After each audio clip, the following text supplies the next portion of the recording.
नमस्कार मित्रांनो, मी समाधान कोकाटे पुन्हा एकदा तुमचं आपल्या समाधान कोकाटे अकॅडमीच्या ऑनलाईन प्लॅटफॉर्मवरती मी मनापासून स्वागत करतो। मित्र हो, आगामी कंबाईन खूप कमी दिवसावरती येऊन ठेपलेली आहे। तुमच्या सगळ्यांची विनंती अशी होती की सर पंचायत राजचं काहीतरी करा। पाठीमागच्या वर्षी सुद्धा आपण कंबाईनसाठी 1 तासाचं मॅरेथॉन लेक्चर आपल्या युट्यूबला घेतलं होतं, ते ऑलरेडी युट्यूबवर आहे, तुम्ही बघून घ्या। मागच्या वर्षीचे दोन्ही प्रश्न जवळपास आपण त्या व्हिडिओमधून ट्रॅप केले होते। याही वर्षी जे 2 किंवा 3 जे प्रश्न येतील किंवा किमान 2 प्रश्न येतील ते आजच्या व्हिडिओमधून मी ट्रॅप करण्याचा प्रयत्न करील। 1-1.5 तासाचा जो काही व्हिडिओ असेल तो या ठिकाणी येईल। एक लक्षात ठेवा मित्रांनो, आपल्या कंबाईनच्या अभ्यासक्रमाला मित्रांनो संपूर्ण पंचायत राज नाहीये, तर आपल्या कंबाईनच्या अभ्यासक्रमाला ग्राम प्रशासन आहे। क्लिअर होत आहे? आणि त्याच्या अनुषंगाने तुम्हाला समित्या, मग त्या केंद्राच्या असतील, राज्याचे असतील, त्यानंतर 73वी आणि 74वी घटना दुरुस्ती, आणि त्यानंतर मित्रांनो ग्रामपंचायत।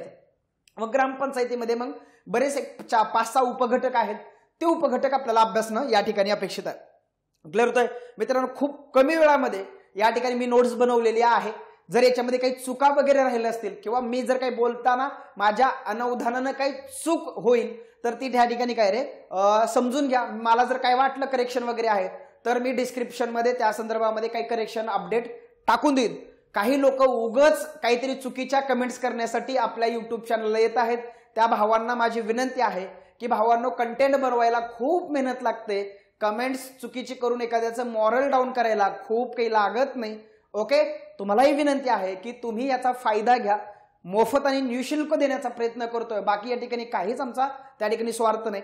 या लेक्चरची पीडीएफ आपल्या पॉलिटी बाय समाधान कोकाटे या टेलिग्राम चॅनलला मी ऑलरेडी अपलोड केलेली आहे, डाउनलोड करून घ्या आणि वाचायला मित्रांनो सुरुवात करा। सोबत लेक्चर सुद्धा पाहून घ्या। क्लिअर होत आहे? चला, सगळ्यात पहिल्यांदा आपण समित्या या डील करायला घेऊया। मग त्या केंद्राचे असतील किंवा राज्याचे असतील, आणि मी महत्वाच्या समित्याच या ठिकाणी घेतलेल्या आहेत। त्यानंतर 73वी 74वी अमेंडमेंट, त्याच्या महत्वाच्या प्रोव्हिजन्स, आणि त्यानंतर ग्रामपंचायतीच्या महत्वाच्या प्रोव्हिजन्स या ठिकाणी आपण बघण्याचा प्रयत्न करणार आहोत। क्लिअर होत आहे? चला जाऊया पुढे आपण। ओके, चलो, पंचायत राज संदर्भामध्ये समित्या, मग त्या केंद्राच्या असतील किंवा राज्याच्या असतील। पहिल्या केंद्राच्या बघून घेऊ आणि नंतर राज्याच्या बघून घेऊ। डन? चलो आओ इधर। पहिली बघा मित्रांनो, बलवंतराय मेहता समिती 1957 ला ही समिती स्थापन झाली। तिचा उद्देश काय होता मित्रांनो? समुदाय विकास कार्यक्रम 1952 ला आला होता आणि राष्ट्रीय विस्तार कार्यक्रम 1953 ला आला होता।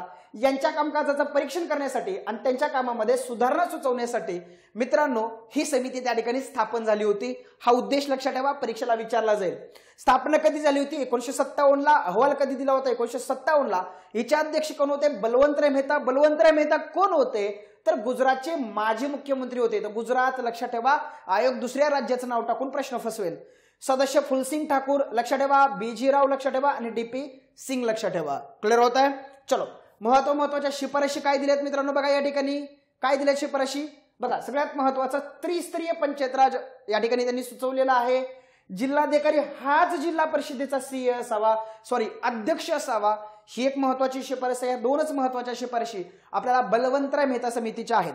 बलवंतराय मेहता समितीच्या शिफारशीच्या आधारे पंचायत राज स्वीकारणारं देशातलं पहिलं राज्य 2 ऑक्टोबर 1959 रोजी राजस्थान मधील नागौर जिल्ह्यातून त्या ठिकाणी त्याला सुरुवात झालेली आहे। त्यानंतर 11 ऑक्टोबर 1959 रोजी आंध्र प्रदेशने सुद्धा पंचायत राज व्यवस्था स्वीकारलेली आहे। मित्रांनो इथे मी काय दिलंय बघा बरं। त्रिस्तरीय पंचायत राज व्यवस्था क्रमाने स्वीकारणारी काही राज्य दिलेत। पहिलं राजस्थान आहे, दुसरं आंध्र आहे, तिसरं आसाम आहे, चौथं मद्रास आहे। काय म्हणतो मी? मद्रास आहे। मद्रासचं नामकरण पुढे जाऊन काय झालेलं आहे? तमिळनाडू झालेलं आहे, हे लक्षात ठेवा। कर्नाटक आहे आणि महाराष्ट्र एकूण 9 राज्य आहे। 1 मे 1962 ला महाराष्ट्रानं त्रिस्तरीय पंचायत राज व्यवस्था स्वीकारली। त्या संदर्भामध्ये आपण पुढे काही समित्या बघणारच आहोत। तखमल जैन समिती 1966 ची आहे। ओके, महत्वाच्या शिफारशी बघा। सर्व राज्यात ग्रामसभा स्थापन करण्यात याव्या, पंचायत राज फायनान्स कॉर्पोरेशन स्थापन करण्यात यावं आणि केंद्रीय वित्त आयोगाच्या धर्तीवरती राज्य वित्त आयोगाची स्थापना करण्यात यावी। 3 शिफारशी अतिशय महत्वाच्या आहेत। क्लिअर होत आहे? पुढे मित्रांनो, अशोक मेहता समिती 1977 ची आहे। देशातील दुर्बल होणाऱ्या पंचायत राज व्यवस्थांना पुनर्जीवित आणि सामर्थ्यवान करण्यासाठी या समितीची त्या ठिकाणी स्थापना झाली होती। कोणी स्थापना केली होती? जनता पक्षाने तिची स्थापना केली होती। लक्षात ठेवा, जनता पक्षाचं नाव लक्षात ठेवा। 77 ला स्थापना झाली, 78 ला आपला अहवाल दिला। एकूण 12 सदस्य होते, त्यातले महत्वाचे सदस्य बघा। कर्पूरी ठाकूर जे बिहारचे मुख्यमंत्री होते, प्रकाश सिंग बादल जे पंजाबचे मुख्यमंत्री होते, एमजी रामचंद्रन तमिळनाडूचे मुख्यमंत्री होते, बी शिवरामन, मोहम्मद अली खान, मंगलदेव कंवर, अण्णासाहेब शिंदे आणि बाकी महत्वाची लोक या ठिकाणी दिलेले आहेत. शिफारशी बघा मित्रांनो, द्विस्तरीय पंचायत राज व्यवस्था सांगितली. कसली पंचायत राज व्यवस्था सांगितली? द्विस्तरीय पंचायत राज व्यवस्था त्या ठिकाणी सांगितलेल्या आहेत. आणि सगळ्यात महत्वाचं मित्रांनो, पंचायतीच्या निवडणुकीमध्ये सगळ्या स्तरावरती राजकीय पक्षांना अधिकृत सहभाग द्या असं त्या ठिकाणी सांगण्यात आलेलं आहे. आणि राज्य मंत्रिमंडळामध्ये एक पंचायत राज मंत्री असावा. नीट लक्षात ठेवा, पंचायत राज मंत्री अशोक मेहता, विसरू नका. जी.व्ही.के. राव समिती बघा 1985 ची आहे.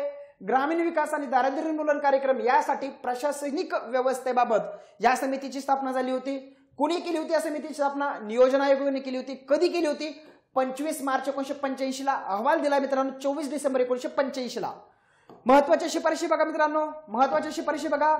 जिल्हा विकास आयुक्ताचं पद निर्माण करण्यात यावं. नीट लक्षात ठेवा, जिल्हा विकास आयुक्त. अजून एक लक्षात ठेवा मित्रांनो, जेव्हा पंचायत राज व्यवस्थेबाबत ही समिती अभ्यास करत होती तेव्हा त्यांना हे कळालं की पंचायत राज व्यवस्थेची जी दुरावस्था आहे ती लोकशाहीकीकरणामुळे झालेली नाही, तर ती नोकरशाहीकरणामुळे झालेली आहे. त्याच्यामुळे नोकरशाहीमध्ये सुधारणा करणं गरजेचं आहे असं त्या समितीने सांगितलं. आणि सगळ्यात महत्वाचं, नोकरशाहीमुळं पंचायत राज व्यवस्थेचं मुळाशिवाय रोप अशी त्या ठिकाणी अवस्था झालेली आहे. कारण नोकरशाही ही खऱ्या अर्थाने रूट आहे, रूटच राहिलं नाही तर रूट शिवाय जे रोप आहे ती अशी अवस्था यांची झालेली आहे, हे लक्षात ठेवा. ठंगण समिती बघा, जिल्हा नियोजनासाठी जिल्ह्यामध्ये राजकीय आणि प्रशासकीय संरचना जी आहे त्याचा अभ्यास करणं, अध्ययन करणं यासाठी ठंगण समिती आहे. ठंगण समितीच्या महत्वाच्या शिफारशी बघा मित्रांनो, बघा नियोजनासाठी राज्य स्तरावर नियोजन मंत्र्याच्या अध्यक्षतेखाली नियोजन व समन्वय समितीची त्या ठिकाणी कार्य स्थापना करण्यात यावी. कोणाच्या अध्यक्षतेखाली? कोणाच्या अध्यक्षतेखाली? नियोजन मंत्र्याच्या अध्यक्षतेखाली काय स्थापन करण्यात यावी? नियोजन व समन्वय समिती स्थापन करण्यात यावी. आणि तिचा सदस्य कोण असावा? जिल्हा परिषदेचे अध्यक्ष त्यांचे काय असावेत? सदस्य असावेत, हे या ठिकाणी लक्षात ठेवा. मित्रांनो वित्त आयोग बघा, वित्त आयोगाची शिफारस सुद्धा केलेली आहे. आणि जिल्हा अधिकारी हा जिल्हा परिषदेचा मुख्य कार्यधिकारी असला पाहिजे, ही सुद्धा शिफारस या समितीची आहे. आणि मित्रांनो त्रिस्तरीय पंचायत राज व्यवस्था स्थापन करावी, हे सुद्धा समितीनं या शिफारस केलेली आहे. महत्वाच्या समितीच्या शिफारशी आपण या ठिकाणी डील केलेल्या आहेत. नंतर मित्रांनो महाराष्ट्रातल्या पंचायत राज व्यवस्थेच्या समित्यांच्या कुठल्या कुठल्या आहेत बघा. सगळ्यात पहिली शिफारस आहे समिती आहे वसंतराव नाईक समिती 1960 ला.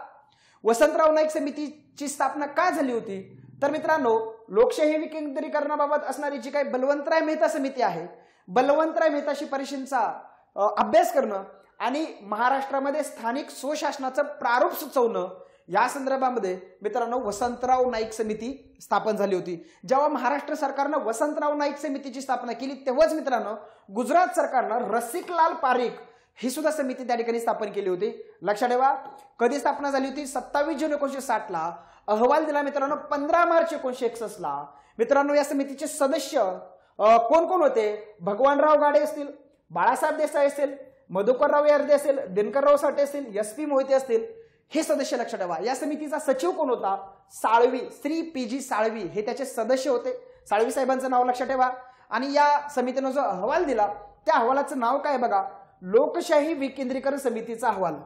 हा अहवाल महाराष्ट्र सरकारच्या मित्रांनो सहकार आणि ग्रामीण विकास विभागानं छापला होता, हे या ठिकाणी लक्षात ठेवा. शिफारशी काय काय आहेत मित्रांनो लक्षात ठेवा बरं. महाराष्ट्रामध्ये त्रिस्तरीय पंचायत राज व्यवस्था लागू करावी, ही महत्वाची शिफारस आहे. त्यानंतर प्रत्यक्ष निवडणुकीचे तत्व बघा.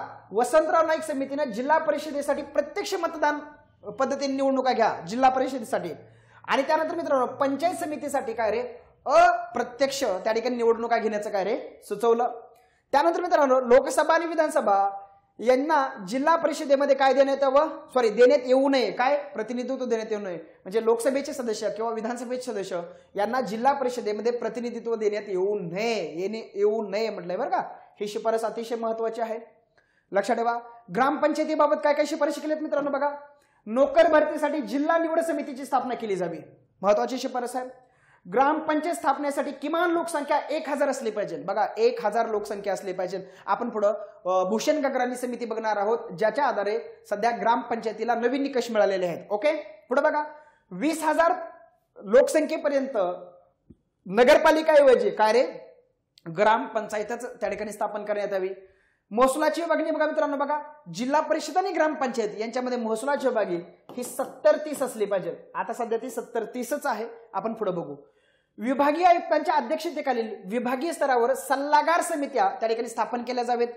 जिल्हा परिषदेला कर्ज पुरवठा करण्यासाठी स्थानिक वित्तीय महामंडळाची त्या ठिकाणी स्थापना केली जावी. महत्वाच्या शिफारशी आहेत वसंतराव नाईक समितीच्या. मित्रांनो त्या ठिकाणी अंडरलाईन करून ठेवा. नोट्स तुमच्या समोर असेल. आपल्या पॉलिटी बाय समाधान कोकाटे टेलिग्राम चॅनलवरून ही नोट्स डाउनलोड करून घ्या. बोंगीरवार समिती बघा 70ची आहे. महाराष्ट्रातील पंचायत राज व्यवस्थेतील त्रुटी शोधणं आणि त्यावर उपाययोजना सुचवण्यासाठी बोंगीरवार समिती आली होती. महाराष्ट्र शासनानं 2 एप्रिल 1970ला तिची स्थापना केलेली आहे. अहवाल तिनं 15 सप्टेंबर 1971ला दिलेला आहे. शिफारशी बघा मित्रांनो, या समितीला एक टोपण नाव आहे. महाराष्ट्रातील पंचायत राज व्यवस्थेचं मूल्यमापन करणारी ही समिती म्हणून ओळखली जाते. कोणती समिती आहे जिला मूल्यमापन समिती म्हणून ओळखली जाते? तर बोंगीरवार समिती. लक्षात ठेवा मित्रांनो. महत्वाच्या शिफारशी बघा, शेती कारखाना महामंडळाची स्थापना केली जावी. कशाची? शेती कारखाना महामंडळाची त्या ठिकाणी काय रे स्थापना केली जावी. महत्वाचा अजून एक महत्वाची शिफारस आहे बघा, जिल्हा परिषदेकडील सहकार हा विषय नीट आहे का? जिल्हा परिषदेकडील सहकार हा विषय जिल्हा परिषदेकडून काढून राज्य शासनाकडे हस्तांतरित करावा, अशी शिफारस कोणाची होती? लक्षात ठेवा. तर ती बोंगीरवार समितीची. नीट लक्षात ठेवा मित्रांनो. जी नियोजन व मूल्यमापन समितीची स्थापना करण्यात यावी. ओके. पंचायत समिती उपसभापतीच्या अध्यक्षतेखालील 15 सदस्यीय सरपंच समिती स्थापन करण्यात यावी. नीट लक्षात ठेवा.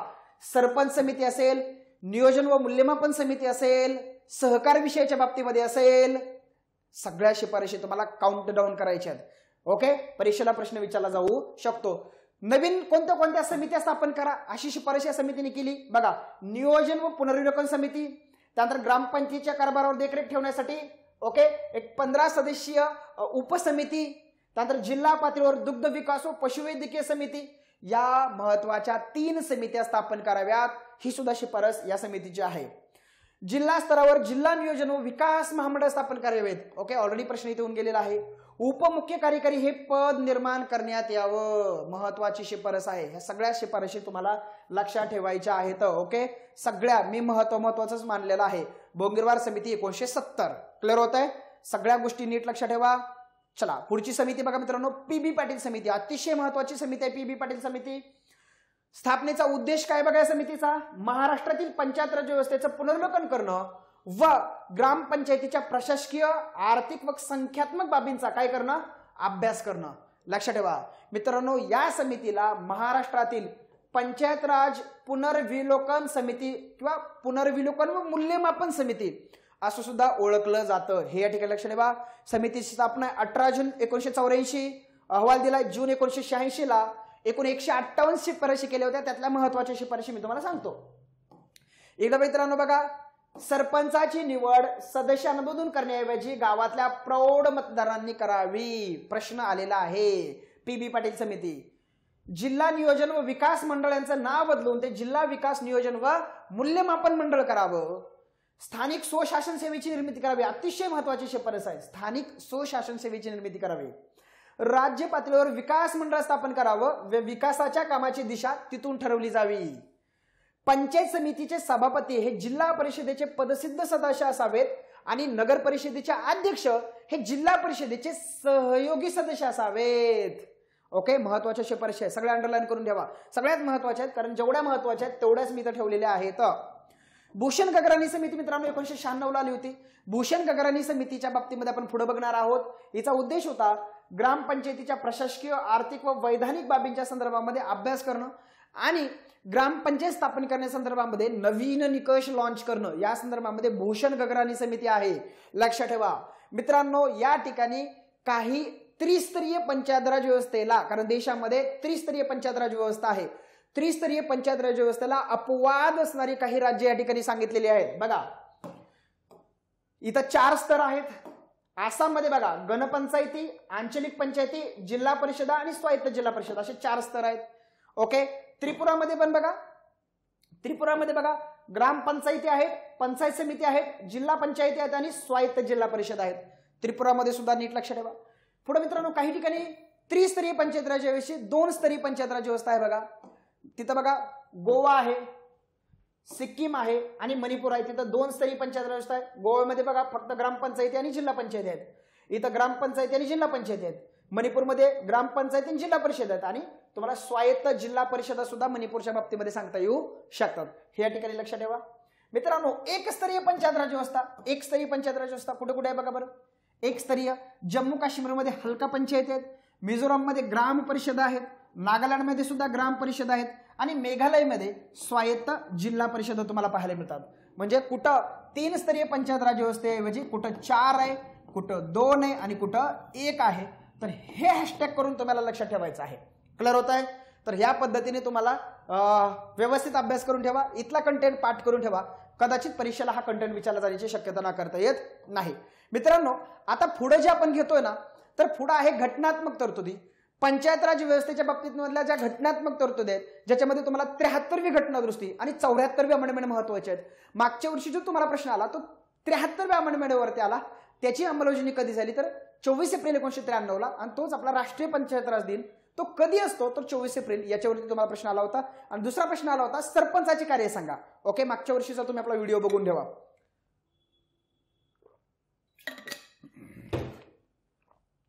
मित्रांनो घटनात्मक तरतुदी बघा. घटनात्मक तरतुदी पंचायत राजच्या संदर्भामध्ये 2 ठिकाणी घटनात्मक तरतुदी होत्या. एक आपलं मार्गदर्शक तत्व क्रमांक 40 आणि दुसरं 7वी अनुसूची. 7व्या अनुसूचीमध्ये मित्रांनो 7व्या अनुसूचीमध्ये राज्य सूचीमध्ये हा विषय क्रमांक 5 स्थानिक सुशासन या नावानं होता. या 2 ठिकाणीच मित्रांनो आपल्याला स्थानिक स्वराज्य संस्थांबद्दल तरतुदी पाहायला मिळतात. या व्यतिरिक्त स्थानिक स्वराज्य संस्थेच्या बाबतीत संविधानात कोठेच तरतुदी तुम्हाला पाहायला मिळत नाहीत. हे ठिकाणी लक्षात ठेवा. आता बघा 73व्या आणि 74व्या घटनादुरुस्तीनं त्या ठिकाणी मित्रांनो याला घटनात्मक दर्जा देण्याचा प्रयत्न झाला. तर त्याची थोडक्यात आपण पार्श्वभूमी समजून घेऊयात. ओके, 73व्या आणि 74व्या घटनादुरुस्तीचा थोडक्यात आढावा. थोडक्यात म्हणतोय तुम्हाला असा प्रश्न विचारला जाईल की पंचायत राज व्यवस्थेला घटनात्मक दर्जा देण्यासंदर्भात पुढीलपैकी कोणत्या पंतप्रधानांच्या काळामध्ये प्रयत्न झाले आणि कोणाच्या काळामध्ये ते सक्सेस झाले. आता सक्सेस कोणाच्या काळामध्ये झाले? PV नरसिंहरावांच्या काळामध्ये. परंतु त्याच्या अगोदर मित्रांनो राजीव गांधी सरकारनं 64व आणि 65व घटनादुरुस्ती विधेयक मांडलं होतं. VP सिंगांच्या काळामध्ये मित्रांनो राज्यातल्या मुख्यमंत्र्यांची त्या ठिकाणी 1990 मध्ये 2 दिवसीय परिषद सुद्धा त्या ठिकाणी आयोजित करण्यात आली होती देशातल्या पंचायत राज व्यवस्थेवरती अभ्यास करण्यासाठी किंवा विचार विनिमय करण्यासाठी. परंतु ह्या दोघांचे प्रयत्न अपयशी ठरले आणि त्यानंतर मित्रांनो PV नरसिंहराव यांनी 72व आणि 73व घटनादुरुस्ती विधेयक त्या ठिकाणी काय रे सभागृहामध्ये मांडलं. मित्रांनो या विधेयकाला जर संमती बघितली तर लोकसभेने कधी संमती दिली, त्यानंतर राज्यसभेने कधी संमती दिली आणि राष्ट्रपतीची सही कधी झाली तर ह्या तारखा लक्षात ठेवा. 22 डिसेंबर 1992 लोकसभेची संमती आहे, 23 डिसेंबर 1992 राज्यसभेची संमती आहे आणि 20 एप्रिल 1993 राष्ट्रपतींची सही आहे. क्लिअर होत आहे. याला मित्रांनो किमान निम्म्या घटक राज्यांची संमती आवश्यक होती. कारण मित्रांनो राज्याचा विषय आहे, राज्याच्या विषयामध्ये तुम्ही बदल करणार असाल तर किमान निम्म्या घटक राज्यांची तुम्हाला त्या ठिकाणी साध्या बहुमताची संमती लागते. ओके, तर हे लक्षात ठेवा. कळते का? आता इथं साध्या बहुमताची काही गरज नाहीये, किमान निम्म्या राज्यांचं तुम्हाला काय रे त्या ठिकाणी मान्यता आवश्यक असते, किमान निम्म्या राज्यांची. क्लिअर होत. याला 17 राज्यांनी मान्यता दिली होती. आता एक गोष्ट लक्षात ठेवा मित्रांनो 72व जे घटनादुरुस्ती विधेयक आहे ते 73व्या घटनादुरुस्तीने पारित झालं आणि जे 73वी घटनादुरुस्ती विधेयक आहे ते 74व्या घटनादुरुस्तीने पारित झालं. हे या ठिकाणी लक्षात ठेवा.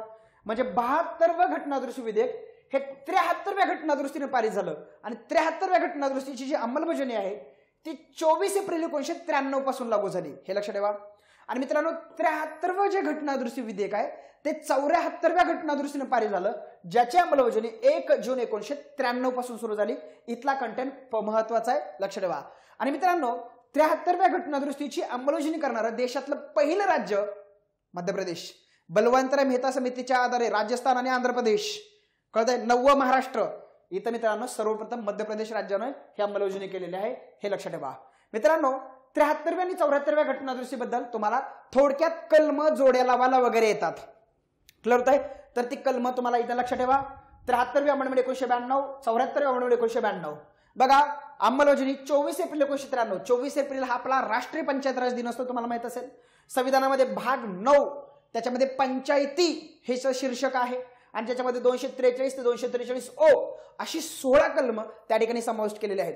मित्रांनो 74व्या अमेंडमेंटची अंमलबजावणी 1 जून 1993 झाली. संविधानामध्ये भाग 9A नगरपालिका ह्या शीर्षकाचा भाग तो समावेश केलेला आहे आणि 243 ओ पासून पुढे P ते 243 ZG अशी एकूण 18 कलम त्या ठिकाणी मित्रांनो तुम्हाला पाहायला मिळतात. ओके, ह्या सगळ्या कलमांचा मित्रांनो तुलनात्मक अभ्यास बघा. तुलनात्मक अभ्यास बघा, इथं बघा ओके, इथं बघा मित्रांनो 243 ला व्याख्या देण्यात आले, इकडे ज्या व्याख्या दिल्या ते 243 पी ला वेगवेगळ्या व्याख्या दिलेत मित्रांनो. इथं बघा 243 ए ग्रामसभा, ग्रामसभा इकडे ग्रामसभा नसते मित्रांनो. बघा 243 बी पंचायतीची स्थापना, इकडे क्यू मध्ये आहे नगरपालिकांची स्थापना. इकडे मित्रांनो पंचायती रचना 243 सी मध्ये आहे, इकडे नगरपालिकांची रचना 243 आर मध्ये आहे मित्रांनो. इथं 243 डी मध्ये जागांचं आरक्षण आहे, इकडे 243 टी मध्ये जागांचं आरक्षण आहे. जरा खालीवर झालं इकडं, हे लक्षात ठेवा, काही फरक पडत नाही. इथं बघा 243 एफ मध्ये अपात्रता दिले, इथं मित्रांनो व्ही मध्ये अपात्रता दिले 243 फी मध्ये. इथं पंचायतीचे अधिकार प्राधिकार व जबाबदाऱ्या 243 जी मध्ये देण्यात आलेल्या आहेत, इकडे नगरपालिकांच्या अधिकार प्राधिकार जबाबदाऱ्या 243 डब्ल्यू मध्ये देण्यात आलेल्या आहेत मित्रांनो. पंचायतींना जे कर लावण्याचे जे अधिकार आहेत, ओके नीट लक्ष ठेवा, पंचायतींना कर लावण्याचे जे अधिकार आहेत ते 243 एच नुसार आहेत आणि इथं जे अधिकार आहेत ते 243 एक्स नुसार आहेत. इथं पंचायतीच्या बाबतीमध्ये वित्त आयोगाची स्थापना 243 आय नुसार आहे, इकडला जो काही नगरपालिकांच्या बाबतीतला जो वित्त आयोग आहे 243 वाय नुसार आहे. इकडे बघा मित्रांनो पंचायतीचे जे लेखापरीक्षण आहे ते 243 जे नुसार आहे आणि इकडे नगरपालिकांचं जे लेखापरीक्षण आहे ते 243 झेड नुसार आहे मित्रांनो. इकडे बघा जी काही 73वी घटनादुरुस्ती आहे ती केंद्र शासित प्रदेशांना लागू केली आहे 243 एल मित्रांनो. 74वी घटनादुरुस्ती ही केंद्र शासित प्रदेशांना लागू केलेली आहे 243 झेड बी मित्रांनो. 73वी घटनादुरुस्ती लागू करण्यापासून काही क्षेत्रांना वगळण्यात आलेलं आहे, ते आहे 243 एम. त्यानंतर 74वी घटनादुरुस्ती काही प्रदेशांना लागू करण्यापासून वगळलेला आहे, ती आहे 243 झेड सी. त्यानंतर मित्रांनो 243 झेड डी जिल्हा नियोजन समिती, 243 झेड ई महानगर नियोजन समिती. या दोन्ही समित्या मित्रांनो फक्त आणि फक्त शहरी भागासाठी असतात, ग्रामीण भागासाठी नसतात मित्रांनो.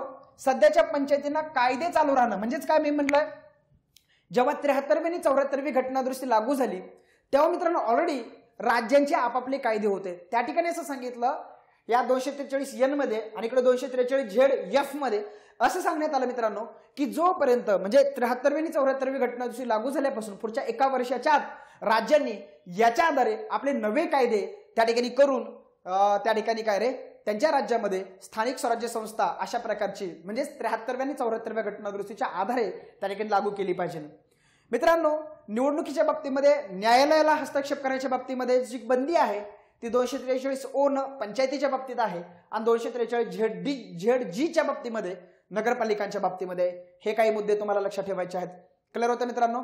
तर हे काही मला सांगा, आता मी तर जेव्हा आपलं फाउंडेशन बॅच असते तेव्हा मी मित्रांनो ट्रिक्स वगैरे करून तुम्हाला मी हे जोड्या लावा कशा लक्षात ठेवायचं सांगत असतो, परंतु आता इथं खूप वेळ आपला या ठिकाणी जाऊ शकतो. ओके, त्या ठिकाणी आता जर तुम्ही विचार केला तर बऱ्यापैकी अर्धा तास एवढ्यातच होऊन गेलेला आहे. ओके, 3-4 तास मला काही घ्यायचं नाही, 1-1.5 तासामध्ये मी तुम्हाला हा कार्यक्रम उरकून टाकतो. क्लिअर होत आहे. तर हे तुम्हाला जोड्या लावायला वगैरे प्रश्न विचारला जाऊ शकतो, बघून ठेवा. यातल्या ज्या महत्वाच्या तरतुदी आहेत ती मी या ठिकाणी घेतलेल्या आहेत मित्रांनो. बघा 243 बी नुसार पंचायतीची स्थापना आहे आणि 243 क्यू नुसार नगरपालिकांची स्थापना आहे. बघा बरं काय म्हणताय बघा, प्रत्येक राज्यात ग्राम पातळीवर आणि मधल्या पातळीवर आणि जिल्हा पातळीवर पंचायती स्थापन केल्या जाव्यात. काय स्थापन केल्या जाव्यात? पंचायती स्थापन केल्या जाव्या. बघा 20 लाखापेक्षा कमी लोकसंख्या असलेल्या राज्यात मधल्या पातळीवर पंचायती स्थापन केल्या जाणार नाहीत मित्रांनो. बघा ज्या ठिकाणी राज्याची लोकसंख्या 20 लाखापेक्षा कमी आहे त्या ठिकाणी जो मधला स्तर आहे तो नाही स्थापन केला तरी चालतो. उदाहरणार्थ गोवा असेल, मणिपूर असेल, सिक्कीम असेल, इथं मधला स्तर स्थापन केला गेलेला नाही. ओके, अशा प्रकारे हा कायदा जो आहे म्हणजे 73वी घटनादुरुस्ती आहे तो संपूर्ण देशामध्ये एक जिन्सीपणा एक वाक्यता निर्माण करण्याचा प्रयत्न करतो. त्यानंतर 243 क्यू नगरपालिका म्हणजे काय सांगितलंय बघा, त्याची रचना त्रिस्तरीय सांगण्यात आलेली आहे. 243 क्यू 1 नुसार त्या ठिकाणी 3 प्रकारच्या नगरपालिका सांगण्यात आलेल्या आहेत. बघा नगरपंचायत, नगर परिषद आणि महानगरपालिका. सगळ्यात छोट्या शहरी भागासाठी जी 10,000 ते 25,000 पर्यंत लोकसंख्या सामावते तिथं नगरपंचायत असेल, 25,000 ते 3 लाख नगर परिषद असेल आणि 3 लाखापेक्षा जास्त लोकसंख्या असेल तर तिथं महानगरपालिकाची स्थापना केली जाईल असं 243 क्यू संबोधतो सांगतो. लक्षात ठेवा. त्यानंतर मित्रांनो पंचायतीची रचना, पंचायतीमध्ये कोण कोण येतं तर पंचायतीमध्ये ग्रामपंचायत येते, पंचायत समिती येते, जिल्हा परिषद येते. आणि नगरपालिकांमध्ये कोण येतं तर नगरपालिकांमध्ये नगरपंचायत, नगर परिषद आणि महानगरपालिका येतात. हे या ठिकाणी लक्षात ठेवा मित्रांनो पंचायतीच्या रचनेमध्ये बघ सांगितलंय सदस्याची निवड कशी केली जाईल आणि अध्यक्षाची निवड केली जाईल. बघा पंचायतीमध्ये सर्व जागा मग त्या पहिला स्तर, दुसरा स्तर, तिसरा स्तर म्हणजेच ग्राम स्तर, मधला स्तर, जिल्हा स्तर या तिन्ही स्तरावरले जे काही सदस्य आहेत ते सदस्य प्रत्यक्ष लोकांकडून प्रौढ मतदानाच्या आधारे निवडले जातील. कळवतंय. आता अध्यक्ष बघा बरं, अध्यक्षाच्या बाबतीमध्ये ग्रामपंचायत असेल तिथला अध्यक्ष जो आहे तिथला अध्यक्ष जनतेतनं निवडायचा का सदस्यातनं निवडायचा हे राज्य शासन ठरवेल. नीट लक्षात ठेवा, कोण ठरवेल? हे राज्य शासन ठरवेल. आणि पंचायत समिती आणि जिल्हा परिषद इथले जे अध्यक्ष आहेत ते सदस्याद्वारे निवडले जातील, ते जनतेमधून निवडले जाणार नाहीत. पंचायत समिती आणि जिल्हा परिषद इथल्या ज्या काही हेडची निवड आहे ते सदस्यांमधूनच केली जाईल. आणि ग्रामपंचायतीच्या बाबतीमध्ये तो अधिकार राज्य शासनाचा असेल, जनतेतनं निवडा किंवा सदस्यांमधून निवडा. क्लिअर होत आहे? एवढं लक्षात ठेवा. आता नगरपालिकांच्या बाबतीमध्ये कसं आहे बघा, नगरपालिकांच्या बाबतीमध्ये जी सदस्यांची निवड आहे नगरपालिकेतील सर्व सदस्य मग नगरपालिका क्षेत्रातील जनतेनं थेट निवडून दिलेले असतील. मग नगरपंचायत असेल, नगरपरिषद असेल किंवा महानगरपालिका असेल तिथले जे नगरसेवक आहेत ते तिथल्या जनतेनं प्रौढ मतदानाच्या आधारे निवडलेले असतील. अध्यक्ष बघा बरं, राज्य विधानमंडळ नगरपालिकेच्या अध्यक्षाची निवडीची पद्धत ठरवेल. बघा ग्रामीण भागासाठी जे 3 स्तर आहेत त्यातल्या ग्रामपंचायतीच्या बाबतीमध्ये राज्य शासनाला अधिकार आहेत आणि इथं 3 स्तरावरच्या जे काय नगराध्यक्ष आहे, अध्यक्ष आहे किंवा महापौर आहे यांची निवड जनतेतनं किंवा सदस्यातनं करायची हे अधिकार मात्र मित्रांनो राज्य शासनाला देण्यात आलेले आहेत. शहरी भागासाठी, ग्रामीण भागासाठी फक्त ग्रामपंचायतीच्या बाबतीमध्ये अधिकार आहेत. नीट लक्षात ठेवा. जागाचं आरक्षण, आता आरक्षण 243D नगरपालिका पंचायतीसाठी आहे आणि 243T हे जे आरक्षण आहे हे आरक्षण नगरपालिकांसाठी आहे. बघा SC STचं आरक्षण लोकसंख्येच्या प्रमाणामध्ये त्यांना SC STला आरक्षण दिलेलं आहे आणि एकूण ज्या जागा आहेत त्यातल्या ज्या SC STला मिळालेल्या जागा आहेत त्यातल्या 103 जागा ह्या SC STच्या महिलांसाठी राखीव असतील आणि ज्या काही एकूण जागा आहेत तर त्या एकूण जागेपैकी 1/3 बघा 1/3 ज्या जागा आहेत त्या मित्रांनो महिलांसाठी आळीपाळीनं राखीव असतील. मित्रांनो महिलांना 33% आरक्षण संविधान दिलेलं आहे. ते आरक्षण जर वाढवायचं असेल तर तो राज्य शासनाचा अधिकार आहे. महाराष्ट्र सरकारनं त्या ठिकाणी काय रे महिलांना काय रे 50% आरक्षण त्या ठिकाणी काय रे लागू केलेलं आहे. हे या ठिकाणी लक्षात ठेवा. SC ST यांचे थेट निवडून द्यावायच्या जागामध्ये व अध्यक्षाच्या पदामधील आरक्षण हे मित्रांनो कलम 334 मध्ये कुठं दिले मित्रांनो? ते कलम 334 मध्ये जो नमूद कालावधी आहे तर तो नमूद कालावधी समाप्त झाल्यानंतर ते आरक्षण संपुष्टात येईल. नीट लक्षात ठेवा मित्रांनो, आरक्षण 334 अन्वये कोणाचं संपुष्टात येणार आहे? अनुसूचित जाती, अनुसूचित जमाती दोघांचंच. कारण या अनुसूचित जाती, अनुसूचित जमाती यांच्या आरक्षणाचा कालावधी मूळ संविधानामध्ये फक्त 10 वर्ष इतका सांगण्यात आला होता. तो रोलिंग करत करत करत करत करत आता तो 2030 पर्यंत गेलेला आहे. हे लक्षात ठेवा. परंतु महिला आरक्षण असेल, ओबीसीचं आरक्षण असेल, मागासवर्गीयांचं आरक्षण असेल हे मित्रांनो 334चा भाग नाही. ते मित्रांनो डायरेक्ट 243D आणि 243Tचा भाग ठरतं. हे लक्षात ठेवा. त्याच्यामुळे ते कधीही संपुष्टात आणलं जाऊ म्हणजे ते 334च्या कालावधीला लागू ठरणार नाही. हे लक्षात ठेवा. मागासवर्गीयांच्या आरक्षणाबाबत बघा, मागासवर्गीयांच्या आरक्षणाचं प्रमाण राज्य विधिमंडळ ठरवेल. कळतंय? राज्य विधिमंडळ पंचायतीमधील अध्यक्षपदे मागासवर्गीयांसाठी आरक्षणासाठी सुद्धा तरतूद करू शकते. सध्या जर तुम्ही बघितलं तर हे मागासवर्गीयाचं आरक्षण महाराष्ट्रातलं हे सध्या सुप्रीम कोर्टामध्ये त्या बाबतीमध्ये सध्या काही वाद सुरू आहेत. त्याच्यामुळे इतर रिझर्वेशनच्या बाबतीमध्ये मी थोडी गोष्टी लिहिली. सेम तरतुदी नगरपालिकांसाठी सुद्धा आहेत. हो, हे लक्षात ठेवा. पंचायतीचा कालावधी बघा 243E आणि इकडं 243U नगरपालिकांचा कालावधी आहे. नीट लक्षात ठेवा. प्रत्येक पंचायत तिच्या पहिल्या बैठकीच्या दिनांकापासून 5 वर्षापर्यंत अस्तित्वात राहील. लक्षात ठेवा. हेही आहे आणि हे आहे. पहिल्या बैठकीपासून 5 वर्ष ती अस्तित्वात राहील. पंचायत मुदतपूर्व विसर्जित करण्याचा अधिकार कोणाला असतो रे? राज्य शासनाला असतो. आपण तो पुढे बघूयात. पंचायत मुदतपूर्व विसर्जित करता येईल पण कोणत्याही पंचायतीचा कालावधी हा मित्रांनो त्या ठिकाणी काय रे 5 वर्षापेक्षा जास्त असणार नाही. हे लक्षात ठेवा. पंचायतीची स्थापना करण्यासाठी पुढे काही किती कालावधीमध्ये निवडणूक घेण्यात यावी? बघा बरं, पंचायतीचा 5 वर्षाचा कालावधी समाप्त होण्यापूर्वी त्या ठिकाणी निवडणूक घेण्यात यावी. ओके. पंचायतीचे जर मुदतपूर्व विसर्जन झालं तर 6 महिन्याच्या आत त्या ठिकाणी काय रे निवडणूक घेतली पाहिजे. पण उर्वरितच कालावधी जर 6 महिन्यापेक्षा कमी असेल तर त्या ठिकाणी इलेक्शन घ्यायची काय रे गरज नाही. सेम तरतूद मित्रांनो नगरपालिकांना सुद्धा लागू आहे. हे या ठिकाणी लक्षात ठेवा. 243U नुसार 243F अपात्रता पंचायतीची आणि 243V नगरपालिकांच्या बाबतीमध्ये अपात्रता देण्यात आलेली. बघा, कोणताही व्यक्ती पंचायतीचा सदस्य होण्यासाठी कोणत्या कोणत्या बाबीमुळे अपात्र ठरेल तर सगळ्यात महत्त्वाचं मित्रांनो राज्य विधिमंडळ कायद्याद्वारे पंचायत सदस्य अपात्र ठरला आहे का नाही? बघा, कोणताही व्यक्ती एखाद्या पंचायतीचा सदस्य राहण्यास किंवा राहण्यास काय रे पुढील बाबीमुळे काय रे अपात्र ठरेल, तर त्याची वेगवेगळी कारणं दिली होती, त्यांनी कट करून टाकले, तर त्याचं वय 21 वर्षापेक्षा कमी असेल वगैरे वगैरे अशा काय त्याच्या अपात्रता त्या ठिकाणी देण्यात आलेल्या आहेत. ओके, हा पुढे बघा बरं, 243 यम.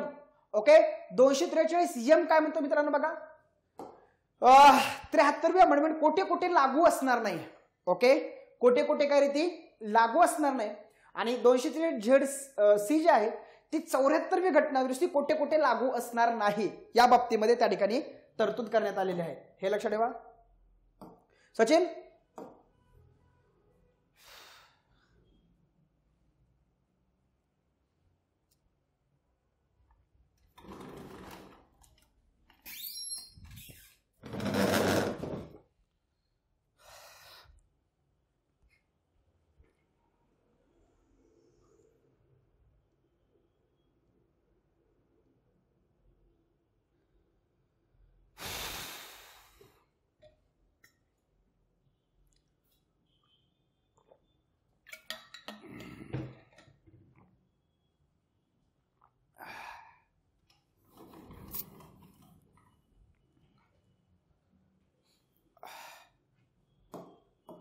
ओके, 243 एम बघा आणि 243 झेड सी बघा. मित्रांनो, 73वी अमेंडमेंट कुठे कुठे लागू होणार नाही? तर 244(2) नुसार जे शेड्यूल्ड म्हणजे ट्रायबल एरिया जो दिलेला आहे, तर अनुसूचित क्षेत्र जे दिलेले आहेत, ओके, तिथं लागू होणार नाही. त्यानंतर बघा अजून कुठल्या राज्यांना लागू होणार नाही, राज्य इथं दिलेत बघा मित्रांनो, नागालँड, मेघालय आणि मिझोराम. हे 3 राज्य लक्षात ठेवा जिथं 73वी अमेंडमेंट लागू होणार नाही. आयोगाने आपल्याला प्रश्न नाही विचारला, पण आयोग असा प्रश्न विचारला जाऊ शकतो की 73वी घटनादुरुस्ती कोठे कोठे लागू होत नाही. क्लिअर होतंय? तिथं नागालँड, मेघालय आणि मिझोराम सांगायचं. क्लिअर होतंय? बाकी तुम्ही काही करू नका. इकडे बघा 74वी अमेंडमेंट कुठे कुठे लागू होणार नाही, तर जे शेड्यूल्ड अँड ट्रायबल एरियाज देण्यात आलेले 244चा खंड 2 तिथं, आणि त्यानंतर पश्चिम बंगालमधील दार्जिलिंग मधला जो गोरखा पहाडी परिषदेचे कार्य आहेत त्यांनाही 74व्या घटनादुरुस्तीनुसार बाधा पोहोचणार नाही. पण नागालँड, मेघालय आणि मिझोराम हे 3 राज्य लक्षात ठेवा जिथं 73वी अमेंडमेंट लागू होत नाही. बाकी तुम्हाला इथं काही गोष्ट करायची गरज नाही. क्लिअर होतंय मित्रांनो? आता पुढे जो आहे ना तो 73व्या घटनादुरुस्तीमध्ये काही तरतुदी हे राज्य सरकारने स्थापन करणं बंधनकारक आहे, ज्याला अनिवार्य तरतुदी म्हटल्या जातात. तर काही तरतुदी राज्य सरकारांना ऑप्शनल देण्यात आलेल्या आहेत, ऐच्छिक देण्यात आलेल्या आहेत. तर तिथं अनिवार्य तरतुदी आणि ऐच्छिक तरतुदी लक्षात ठेवा. ग्रामसभेची स्थापना, किमान वय 21, एससी वैष्णवींचं आरक्षण, महिला आरक्षण, पंचायतीचा 5 वर्षाचा कार्यकाळ, थेट निवडणुका, अध्यक्ष हा सदस्यांमधून निवडणं. बघा, अध्यक्ष हा सदस्यांमधून निवडणं कुठं? पंचायत समिती आणि जिल्हा परिषद. ग्रामपंचायतीच्या बाबतीमध्ये तो अधिकार राज्य शासनाचा आहे. राज्य निवडणूक आयोग आणि राज्याचा वित्त आयोग, ह्या 9 तरतुदी लक्षात ठेवा ज्या अनिवार्य तरतुदी म्हणून पुढे आलेल्या आहेत. तर मित्रांनो बघा, ऐच्छिक तरतुदी बघा, संसद व राज्य विधिमंडळ सदस्यांना प्रतिनिधित्व असेल, मागासवर्गीयांसाठी आरक्षण असेल, पंचायतींना अधिकार व सत्ता देणं असेल, ग्रामसभेला अधिकार व कार्य देणं असेल, ग्रामपंचायतीच्या अध्यक्षपदाची निवडणूक घेणं असेल, त्याची प्रक्रिया निश्चित करणं असेल. बघा, ग्रामपंचायत, पंचायत समिती, जिल्हा परिषद इथे येत नाही. अधिकार व जबाबदारी असेल त्यांना देणं, पंचायतींना आर्थिक अधिकार देणं असेल किंवा पंचायतीच्या आर्थिक बाबींची काय करणं असेल, तरतूद करणं असेल. हे लक्षात ठेवा. ह्या ऐच्छिक तरतुदी आहेत, तर ह्या तरतुदी कशा आहे रे? बंधनकारक आहेत, अनिवार्य आहेत, विचारल्या जातील. त्यानंतर पुढे मित्रांनो बघा, मित्रांनो 73व्या अमेंडमेंट नुसार जी पंचायती आहेत, पंचायतीच्या कार्यासाठी आपल्याकडे 11वं शेड्यूल आहे आणि नगरपालिकांच्या कार्यासाठी आपल्याकडे 12वं शेड्यूल आहे. मित्रांनो 243 जी अन्वये त्या ठिकाणी ग्रामीण स्थानिक स्वराज्य संस्थेसाठी अधिकार व जबाबदारीसाठी आपल्याकडे 11वं परिशिष्ट आहे, ज्याच्यामध्ये 29 कार्य देण्यात आलेले आहेत. त्याच्यामधली महत्वाची कार्य एकदा बघून घ्या. कृषी विस्तार असेल, लघुसिंचन असेल, गृहनिर्माण असेल, ग्रामीण विद्युतीकरण व विद्युत वितरण असेल, अपारंपरिक ऊर्जा स्रोत असेल, प्रौढ व अनौपचारिक शिक्षण असेल, ग्रंथालय असतील, महिला आणि बालविकास असेल, समाज कल्याण, अपंग, मतिमंद यांचं कल्याण असेल, दुर्बल घटकांचं कल्याण आणि विशेषतः अनुसूचित जाती आणि अनुसूचित जमातींचं कल्याण असेल, आणि सार्वजनिक वितरण व्यवस्था, राशन दुकान आपण त्याला आपण म्हणतो. मित्रांनो ह्या 11 महत्वाच्या तरतुदी या 73व्या घटनादुरुस्तीनुसार 11व्या परिशिष्टामध्ये आहेत. लक्षात ठेवा. एकूण तशा तर एकूण बघितलं तर 29 आहेत. 29 पैकी मी तुम्हाला इथं महत्वाच्या 11 दिलेत. आता 243 नुसार 12वं परिशिष्ट आहे जे 74व्या घटनादुरुस्तीनं टाकलंय.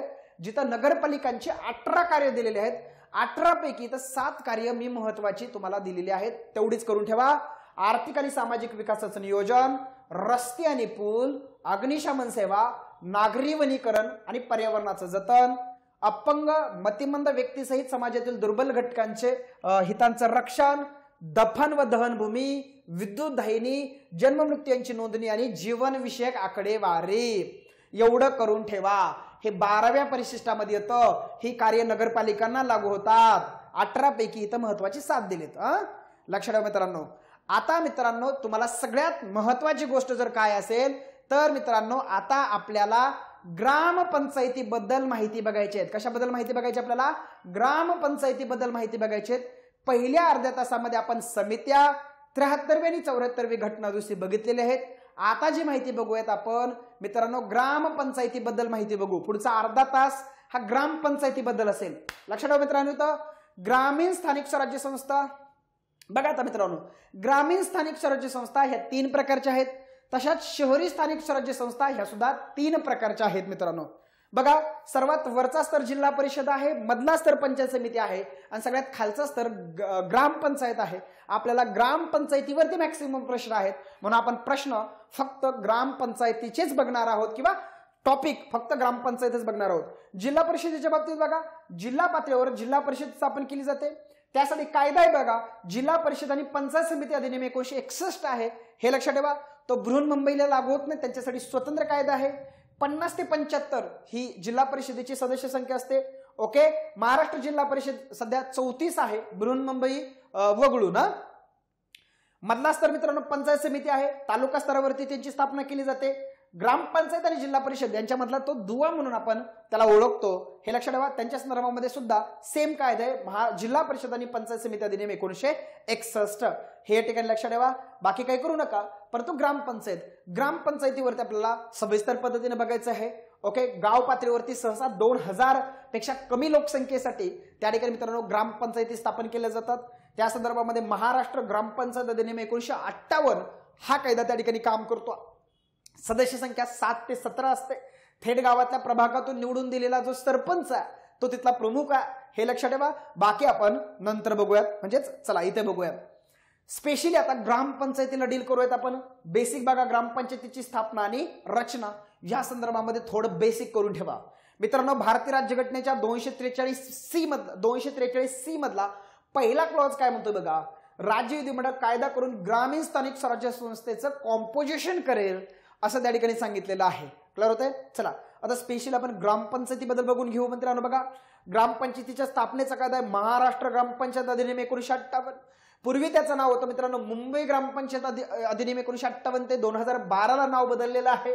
लक्षात ठेवा. हा अधिनियम 1 जून 1959 लागू झालेला आहे. कधी लागू झालाय? 1 जून 1959 लागू झालेला आहे. हा जो अधिनियम आहे हा अधिनियम महानगरपालिका, नगरपालिका, कटक मंडळ यांना लागू होत नाही, कारण यांच्यासाठी स्वतंत्र त्यांच्या अधिनियम आहेत. आपण पाठीमागं ते बघितलेले आहेत. मित्रांनो ग्रामपंचायतीच्या स्थापनेचे निकष बघा मित्रांनो आता इथून पुढे जी मी कलम सांगेल, कलम 5 वगैरे, तर ती महाराष्ट्र ग्रामपंचायत अधिनियम 1958 ची कलम असणार आहेत. हे लक्षात ठेवा. तर ग्रामपंचायतीचे स्थापनेचे निकष 58चा कायदा, त्यातला कलम 5 बघा. आणि सगळ्यात महत्त्वाचं, आयोग तुम्हाला प्रश्न विचारेल की ग्रामपंचायतीच्या स्थापनेचे जे निकष आहेत ते कोणत्या समितीच्या शिफारशीच्या आधारे आहेत? तर भूषण गगराणी समिती. कुठली समिती आहे? भूषण गगराणी समिती. लक्षात ठेवा मित्रांनो. सध्याच्या ग्रामपंचायतीचे निकष कोणते आहेत? तर ते 3 निकष आहेत. सगळ्यात महत्त्वाचं लक्षात ठेवा, महसुली गाव. महाराष्ट्र जमीन महसूल अधिनियम जो आहे तो 1966चा आहे. त्यानुसार ते गाव महसुली गाव म्हणून जाहीर झालेलं असणं अपेक्षित आहे. लोकसंख्या बघा मित्रांनो, किमान 2000 तिथली लोकसंख्या असली पाहिजे. जुना निकष हा 600 लोकसंख्येचा होता. आदिवासी आणि तांडा भागासाठी 30 लोकसंख्या 1000 सांगण्यात आलेली आहे. आणि नवीन जर गावठाण असेल तर तिथं ती लोकसंख्या किमान 1000 पर्यंत शिथिल करण्यात आलेली आहे.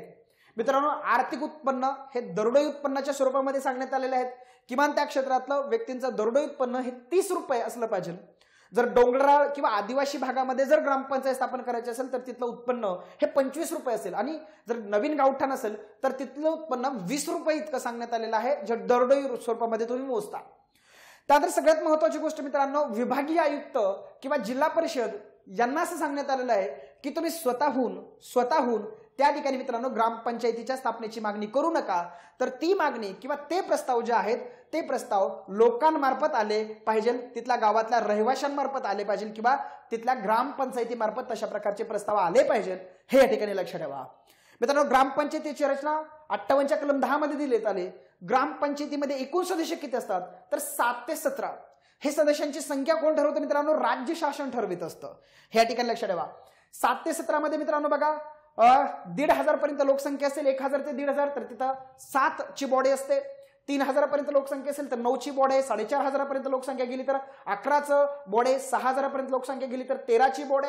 त्यानंतर 7,500 पर्यंत लोकसंख्या गेली तर 15ची बॉडी आणि 7,500च्या पेक्षा पुढे गेली तर मित्रांनो 17ची बॉडी त्या ठिकाणी दिली जाते, हे लक्षात ठेवा. आणि खूपच लोकसंख्या वाढली तर मग तिथं नगर पंचायतीमध्ये त्या ठिकाणी काय रे रूपांतर तिचं केलं जातं, हे या ठिकाणी लक्षात ठेवा. पुढे मित्रांनो काही गोष्टी लक्षात ठेवा. सरपंच व उपसरपंच यांच्या बाबतीमध्ये काही गोष्टी तुम्हाला लक्षात ठेवायच्या आहेत. बघा सरपंच व उपसरपंच, बघा सदस्य त्यांच्यामधून काय रे सरपंच व उपसरपंचाची निवड करत असतात. आता सरपंचाच्या बाबतीमध्ये आता सदस्यांमधून निवड करायची का जनतेतनं निवड करायची, हे आता सर्वस्वी राज्य शासनाचे अधिकार आहेत, हे लक्षात ठेवा.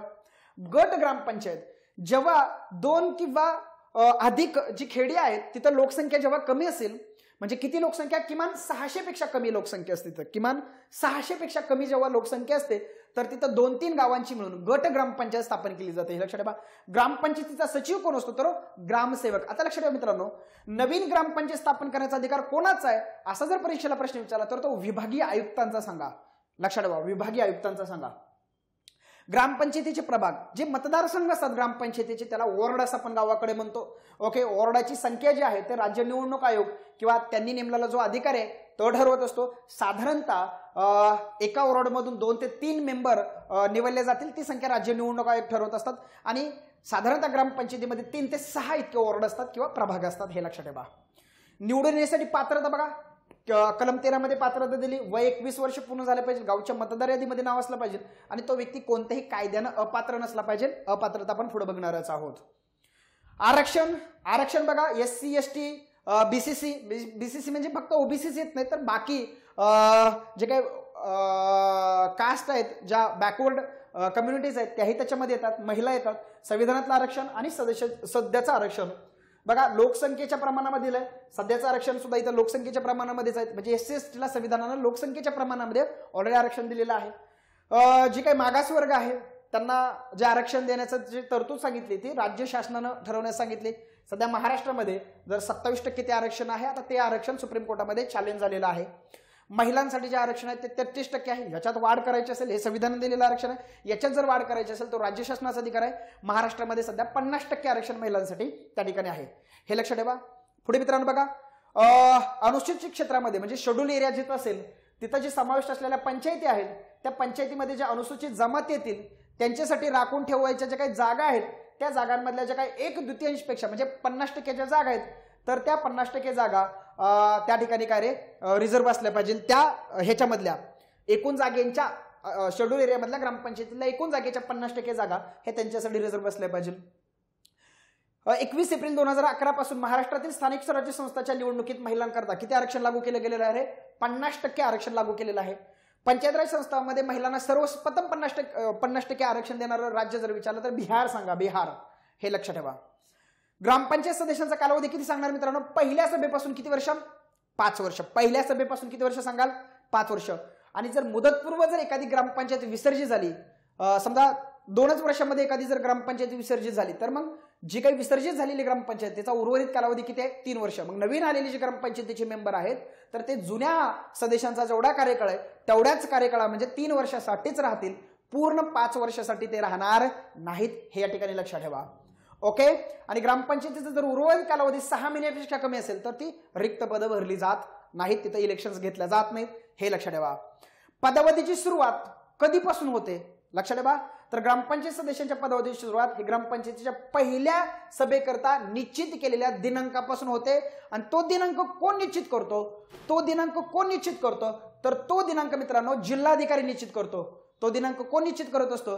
तर तो दिनांक हा मित्रांनो जिल्हा अधिकारी निश्चित करत असतो, हे लक्षात ठेवा. तो दिनांक कोण निश्चित करतो? तर तो दिनांक कोण निश्चित करतो? जिल्हा अधिकारी तो दिनांक काय करत असतो मित्रांनो? निश्चित करत असतो. हे या ठिकाणी लक्ष ठेवा. पुढे बघा मित्रांनो, निवडणुकीसाठी डिपॉझिट किती लागतंय? डिपॉझिट बघा, सर्वसाधारण जागा असेल तर 500 रुपये डिपॉझिट आहे आणि जर राखीव जागा असेल तर 100 रुपये डिपॉझिट आहे. हे डिपॉझिट जप्त कधी होतं? तर एकूण वैध मतांच्या 1/8 पेक्षा जर मतं मिळाली नाही तर हे डिपॉझिट काय होऊन जातं मित्रांनो? जप्त होतं. मित्रांनो बघा, 1/8 मतं मिळायला पाहिजे. कळतं? 1/8 मतं मिळाली आणि तुम्ही निवडून नाही आला तरी तुमची रक्कम परत मिळते, पण 1/8 मतं जर नाही मिळाली तर तुमची डिपॉझिट जप्त केली जाते. हे लक्षात ठेवा.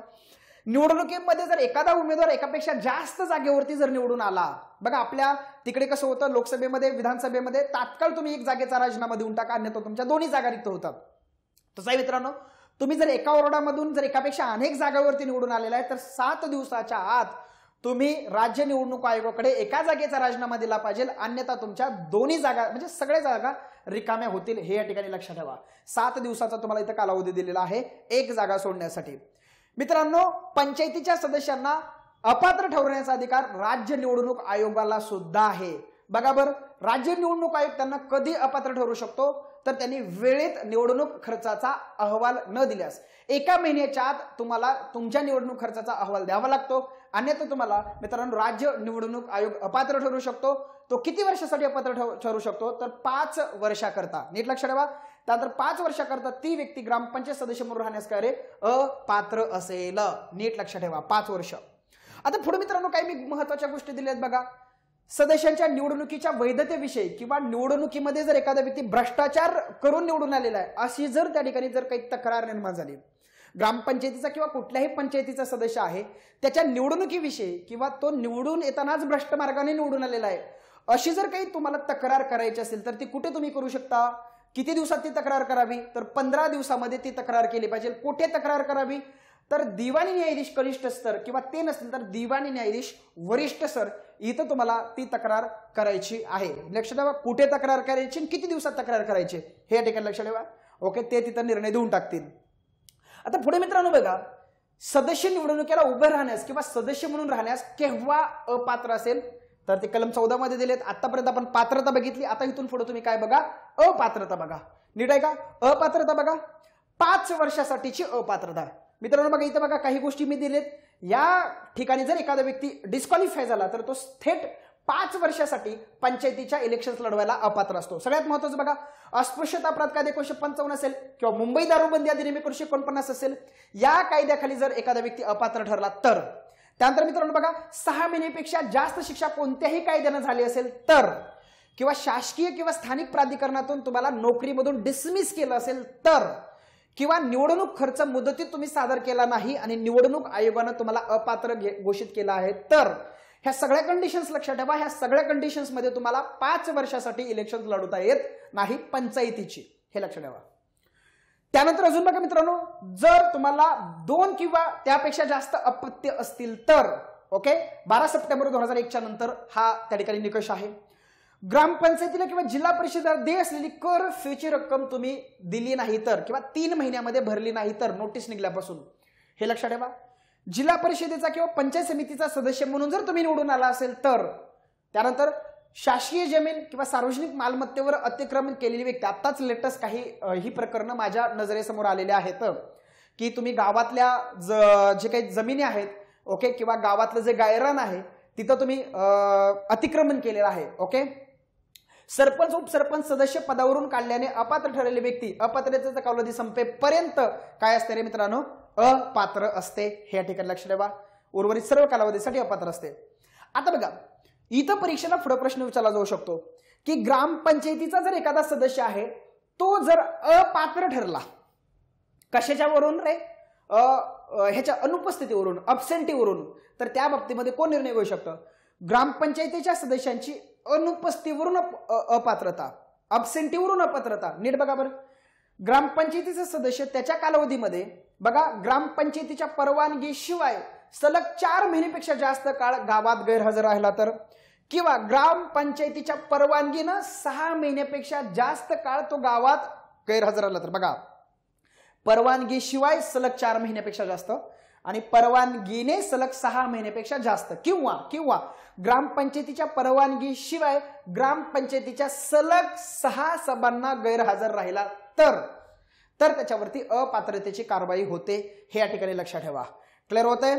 आता एखादा व्यक्ती अनुपस्थितीमुळे जर अपात्र घोषित केला गेला किंवा त्या संदर्भामध्ये जर काही वाद निर्माण झाला तर त्या ठिकाणी मित्रांनो कोणाचा निर्णय अंतिम असतो, लक्षात ठेवा. मित्रांनो बघा, अनुपस्थितीवरून जर एखादा सदस्य डिस्क्वालिफाय झालेला आहे या परिस्थितीत तर ती बाब जिल्हा परिषद अध्यक्ष, त्याच्यातनं जर वाद निर्माण झाला, अनुपस्थितीवरून जर वाद निर्माण झाला तर ती बाब जिल्हा परिषदेच्या अध्यक्षांकडे सोपवली जाते. ओके. जिल्हा परिषदेचा अध्यक्ष अर्ज मिळाल्यापासून 2 महिन्याच्या म्हणजे 60 दिवसाच्या त्या ठिकाणी निर्णय घेतात. जिल्हा परिषदेच्या जे काही अध्यक्ष आहेत त्यांच्या निर्णयाच्या विरोधामध्ये तुम्हाला 15 दिवसाच्या राज्य शासनाकडे अपील करता येतं आणि राज्य शासनाचा त्या ठिकाणी निर्णय काय असतो रे, अंतिम असतो, हे ठिकाणी लक्षात ठेवा. क्लिअर होत आहे. त्यानंतर जर असा अपात्र झालेला जो काही सदस्य आहे तो फेरनिवडणुकीसाठी पात्र असतो का, तर ऑब्व्हियसली तो फेरनिवडणुकीसाठी काय असतो मित्रांनो, पात्र असतो, हे या ठिकाणी लक्षात ठेवा. त्यानंतर ग्रामपंचायतीचा सदस्य, आता वर अनुपस्थितीमुळे विषय मिटला, पण जर कुठल्याही कारणामुळे जर ग्रामपंचायतीच्या सदस्याचं पद रिक्त झालं तर त्या बाबतीमध्ये काय प्रोव्हिजन आहे बघा मित्रांनो. रिक्त पदाबाबत माहिती कोणाला दिली पाहिजे, तर 7 दिवसाच्या आत ती माहिती जिल्हाधिकाऱ्यांना दिली पाहिजे. ती माहिती जिल्हाधिकाऱ्यांना देण्याची जबाबदारी कोणाची आहे, तर ग्रामपंचायतीच्या सचिवाची म्हणजे ग्रामसेवकाची आहे, हे या ठिकाणी लक्षात ठेवा. त्यानंतर असं जर रिक्त झालेली जी जागा आहे त्याबाबत जर काही वाद निर्माण झाला तर त्या बाबतीमध्ये तो जिल्हाधिकारी हे 2 महिन्याच्या आत निर्णय देतात. 60 दिवसाच्या आत तिथे जिल्हाधिकारी निर्णय देतात. जिल्हाधिकाऱ्यांच्या निर्णयाच्या विरोधात तुम्हाला 15 दिवसाच्या आत विभागीय आयुक्तांकडे अपील करता येतं. ओके.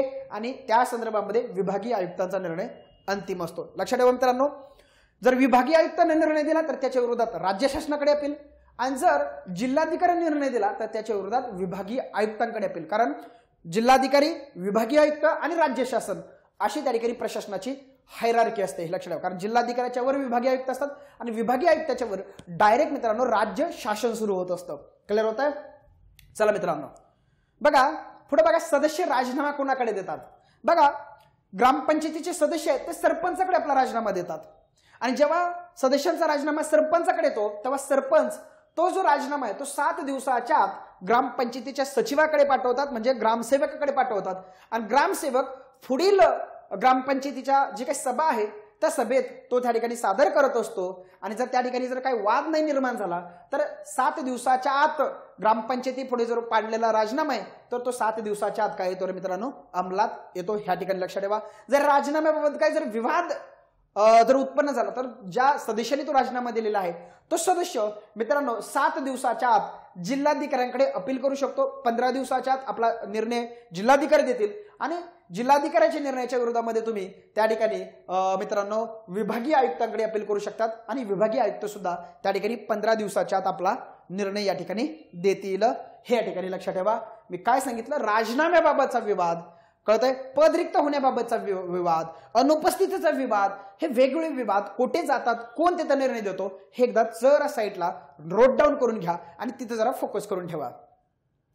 पुढे मित्रांनो बघा, पदाधिकारी, सरपंच आणि उपसरपंच. इथे मित्रांनो आपल्याला हक्काने आयोग प्रश्न विचारू शकतो, हक्काने प्रश्न विचारू शकतो सरपंच आणि उपसरपंचावरती. मागच्या आपल्या कंबाईनला प्रश्न इथे येऊन गेलेला आहे.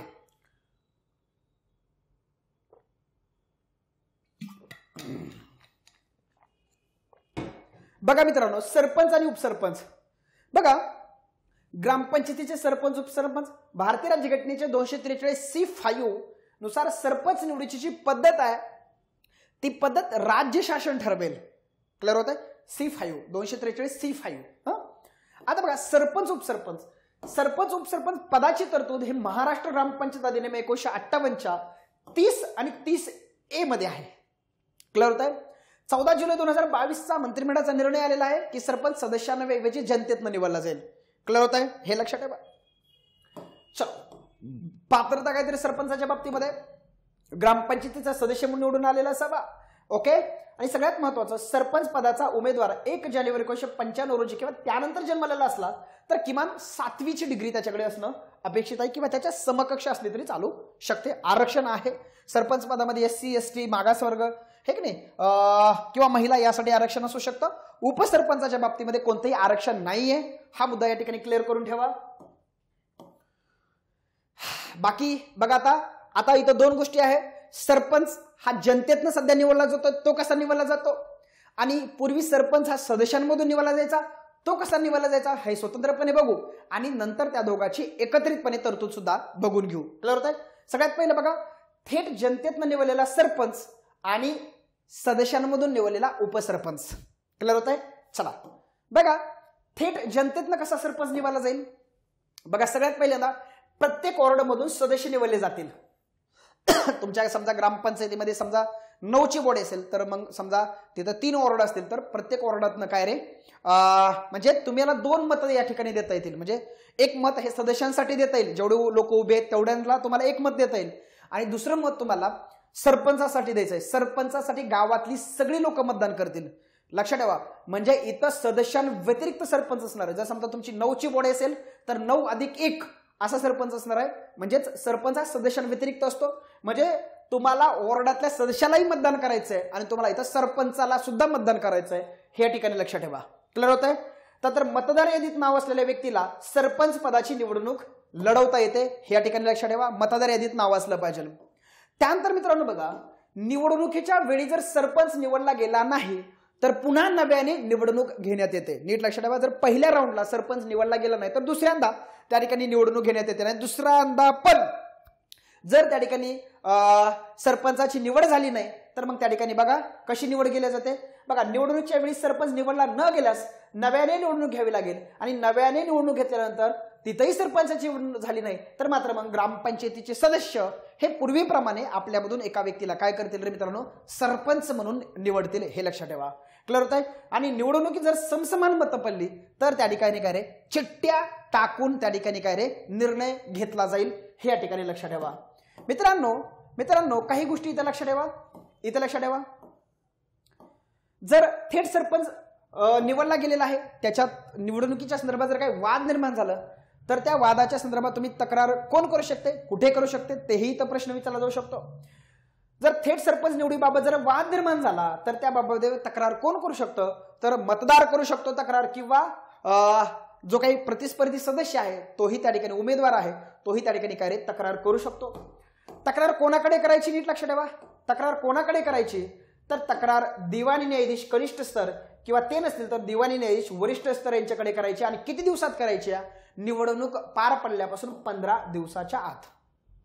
एवढा कंटेंट तुम्ही पाठ करून ठेवा. क्लिअर होत आहे. चला आता पुढे बघा, जो सरपंच जनतेतनं निवडला गेलेला आहे, तर त्याचा जो उपसरपंच आहे, तो मात्र मित्रांनो सदस्यांमधूनच निवडला जातो. त्याची निवड कशी होते, नीट बघा. सरपंच थेट जनतेतनं निवडलेल्या ग्रामपंचायतीच्या सदस्याची, उपसरपंचाची निवड ही सदस्यांमधून होते, तर त्याची पद्धत बघा. उपसरपंच हा ग्रामपंचायतीचा सदस्य म्हणून निवडला जाईल.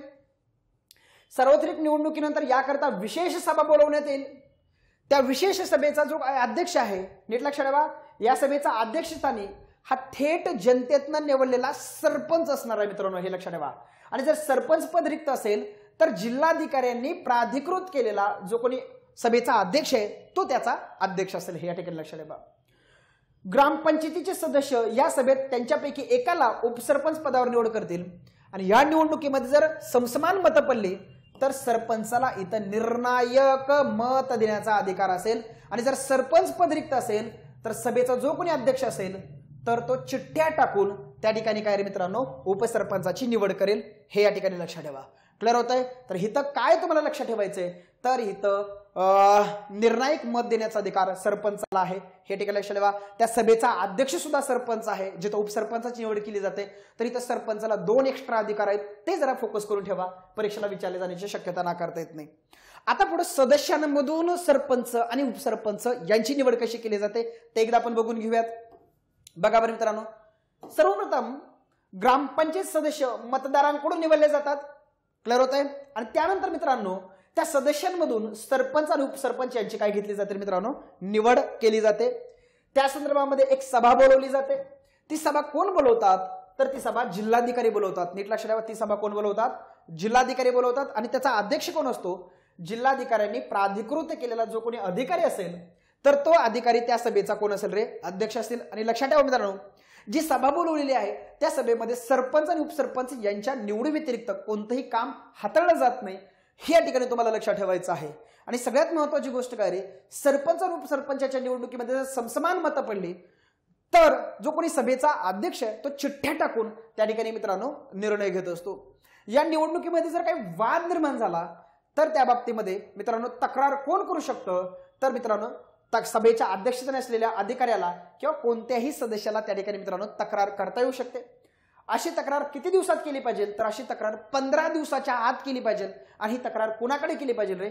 जिल्हाधिकाऱ्यांकडे तक्रार केली पाहिजे. आणि जिल्हाधिकाऱ्यांनी त्या ठिकाणी 60 दिवसाच्या आत निर्णय घेतला पाहिजे. तुम्हालाही माहित आहे जेव्हा जिल्हाधिकारी निर्णय घेतात तेव्हा त्यांचे निर्णय अंतिम नसतात. जिल्हाधिकाऱ्याच्या निर्णयाच्या विरोधामध्ये तुम्हाला जे अपील आहे ते अपील 15 दिवसाच्या आत विभागीय आयुक्तांकडे करता येऊ शकेल. आणि विभागीय आयुक्त त्या ठिकाणी 2 महिन्याच्या आत म्हणजे 60 दिवसाच्या आत आपला निर्णय जाहीर करतील. हे या ठिकाणी तुम्ही लक्षात ठेवा. म्हणजेच मित्रांनो जनतेनं निवडलेला सरपंच आहे त्या ठिकाणी 15 दिवसाच्या आत तुम्हाला अपील आहे, परंतु ते न्यायालयाकडे अपील आहे, न्यायाधीशाकडे अपील आहे. इथं तुम्हाला 15 दिवसाच्या आत जिल्हाधिकाऱ्यांकडे अपील आहे. जिल्हाधिकारी 60 दिवसात निर्णय घेणार आहे आणि त्यांच्या निर्णयाच्या विरोधात पुन्हा 15 दिवसात तुम्हाला विभागीय आयुक्ताकडे जाणार आहेत. पुन्हा विभागीय आयुक्त 60 दिवसात निर्णय घेणार आहे आणि त्यांचा निर्णय त्या ठिकाणी अंतिम असणार आहे. हे या ठिकाणी लक्षात ठेवा. मित्रांनो आता जिथं थेट जनतेतनं निवडलेला सरपंच असू द्या किंवा सदस्यांमधून निवडलेला सरपंच असू द्या, त्यांना पदावरून दूर करत असताना जो अविश्वास प्रस्ताव मांडला गेलेला आहे त्याच्या प्रक्रियेवरती सुद्धा आपल्याला प्रश्न विचारला जाऊ शकतो. म्हणजे थेट जनतेतनं किंवा सदस्यांमधून निवडलेला जो सरपंच आहे किंवा उपसरपंच आहे यांच्यावरचा अविश्वास प्रस्ताव हा 58 कायद्याच्या कलम 35 अन्वये असतो. तिथे प्रश्न विचारला जाण्याची शक्यता नाकारता येत नाही. बघा बरं मित्रांनो, अविश्वास ठराव कोणाला आणि कसा आणि कुणाकडे मांडता येईल? तर सगळ्यात महत्वाचा ग्रामपंचायतीच्या सभेस उपस्थित राहण्याचा व मतदान करण्याचा जो काही अधिकार आहे तर त्या अधिकारा म्हणजे त्या सदस्यांच्या 2/3 सदस्यांनी जिल्हाधिकाऱ्यांकडे त्या ठिकाणी तहसीलदारांकडे तशी मागणी करायला पाहिजे. बघा एकूण सदस्यांच्या 2/3 सदस्यांनी जिल्हाधिकाऱ्यांकडे तहसीलदारांकडे मागणी करायला पाहिजे. आणि जेव्हा तहसीलदारांकडे अशी मागणी होते तेव्हा तहसीलदार नोटीस मिळाल्यापासून 7 दिवसाच्या आत पंचायतीची विशेष सभा बोलवतात अविश्वास प्रस्ताव पारित करण्यासाठी. क्लिअर होत आहे? आता लक्षात ठेवा, त्या विशेष सभेचा अध्यक्ष कोण असतो? तर स्वतः तहसीलदार त्या विशेष सभेचा अध्यक्ष असतो. इथपर्यंत क्लिअर करून ठेवा. आता ठराव मंजूर होण्यासाठी आवश्यक बहुमत किती लागेल? जनतेतनं निवडलेल्या सरपंचासाठी किती लागेल आणि सदस्यांमधून निवडलेल्या सरपंचासाठी किती लागेल? सगळ्यात पहिल्यांदा बघा, थेट जनतेतनं निवडलेल्या सरपंचासाठी किती बहुमत लागेल? तर एकूण सदस्यांच्या 3/4 बहुमताने तो ठराव संमत व्हावा. आणि त्यानंतर ग्रामसभेच्या शिरगंतीद्वारे किंवा ग्रामसभेचं त्याला साध्या बहुमताचं समर्थन मिळालं पाहिजे. म्हणजे ग्रामपंचायतीच्या एकूण सदस्यांच्या 3/4 बहुमताबरोबरच ग्रामसभेचं साधं बहुमत त्या ठिकाणी आवश्यक असेल. हेच मित्रांनो सदस्यांनी निवडलेल्या सरपंचाच्या बाबतीमध्ये कसं असेल? तर ग्रामपंचायतीमध्ये मतदानाचा अधिकार असणाऱ्या एकूण सदस्यांच्या 3/4 बहुमताने त्या ठिकाणी तो ठराव संमत केला पाहिजे. त्या ठिकाणी ग्रामपंचायतीच्या शिरगणतेची किंवा ग्रामपंचायतीच्या साध्या बहुमताची आवश्यकता असणार नाही. दोघांमधला फरक इथे लक्षात ठेवा. बाकी बहुमत सेम आहे, फक्त सरपंच जो जनतेतनं निवडला जातो तर तिथं त्याला पदावरून दूर करायचं असेल तर ग्रामसभेची शिरगंती लागते.